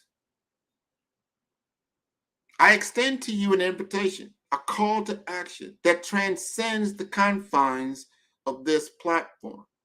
5-Star BDM, the architects of the BRAVE Blueprint strategy, stand ready to be your ally in this journey. With their experience, my expertise in consultation and strategic development, we offer not just guidance, but a partnership in crafting your unique path to success. And if you're ready to make that bold step, you can book a consultation with me at no cost. You can also receive a free copy if you note the Black Business Olympics in your communication, and get a free book on BRAVE brand strategy for yourself. Now, how can you embark on this? I want you to email me at grant.mcgaugh, that's MCGAUGH at 5starbdm.com, or go to my website at 5starbdm, that's B for brand, D for development, M for masters.com. And in closing, let me leave you with this rallying call. Be bold, be resilient, be adaptable, be visionary, be engaged, be brave. I want to thank you for allowing me to be your business moderator for this morning. Let's continue to embrace this forum for the next 8 hours on this show. It has been wonderful. I want to thank everybody who has helped me in my journey, which has been quite phenomenal. I want to thank everybody from the Black Business Network. Remember, this is a fundraiser. And as a fundraiser, we are asking each of you to donate to the scholarship fund. Now you can go down below, you can see the right below me, you can donate. That's $BBX USA. I want each of you to donate to the scholarship fund. Our goal is to give laptops and up to $5,000 to 10 students. Students can register online at www.blackbusinessexpousa.com. Every dollar counts. So we want to remind you to donate to the scholarship fund. Now we want to thank our Black Business Expo USA sponsors for January 2024, NC100, Moody Capital Partners, Suede Soul, Lotus for Shade Coaching and Training, Carolina, Virginia Minority Supplier Development Council, Step Management, Barbara H. Smith LLC, The Hello LLC, 5-Star BDM Media, Margie McLean Foundation Incorporated, Genius is Common, Earth Essentials, Milani Shani Global, Executive Women's Success Institute, The Quality Coaching Company, Superwoman Business Services, Creative Force Studios, Lee Entertainment, Artistic App Design, Black Business Expo USA, Genius is Common, and I'll see you on the other side. 5-Star BDM, Brand Development Masters, is a professional consulting and advisory group keenly focused on business development services for the small to mid-sized business and entrepreneurs. Although every business is unique, they often share business development challenges that can be addressed through smart branding. Services include process improvement and operations, digital strategy and transformation, business intelligence, digital marketing, and personal branding. Our business and personal branding company has helped a number of professionals and organizations to optimize and grow. This results in more business, more opportunities, better reach, positive outcomes. Visit www.5starbdm.com today to learn more.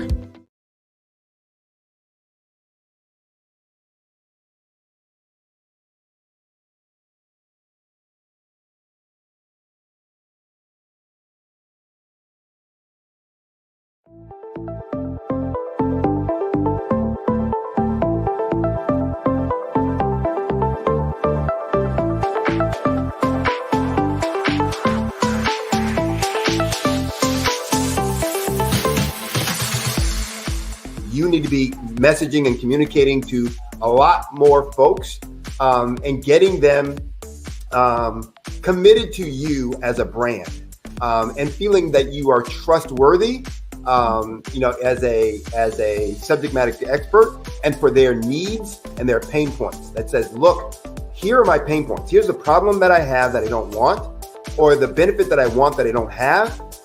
And Grant and Sydney understand that and are giving me information to be able to assist, in my eliminating those pain points.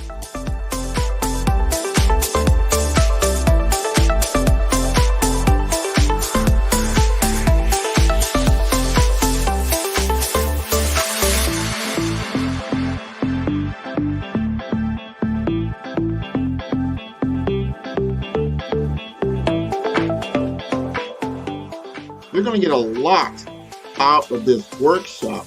We're going to show you ways that you can begin to look at this particular problem, that you can apply different formulas, techniques, and skills. They're going to get you to that next level. And then you'll understand the value that we're bringing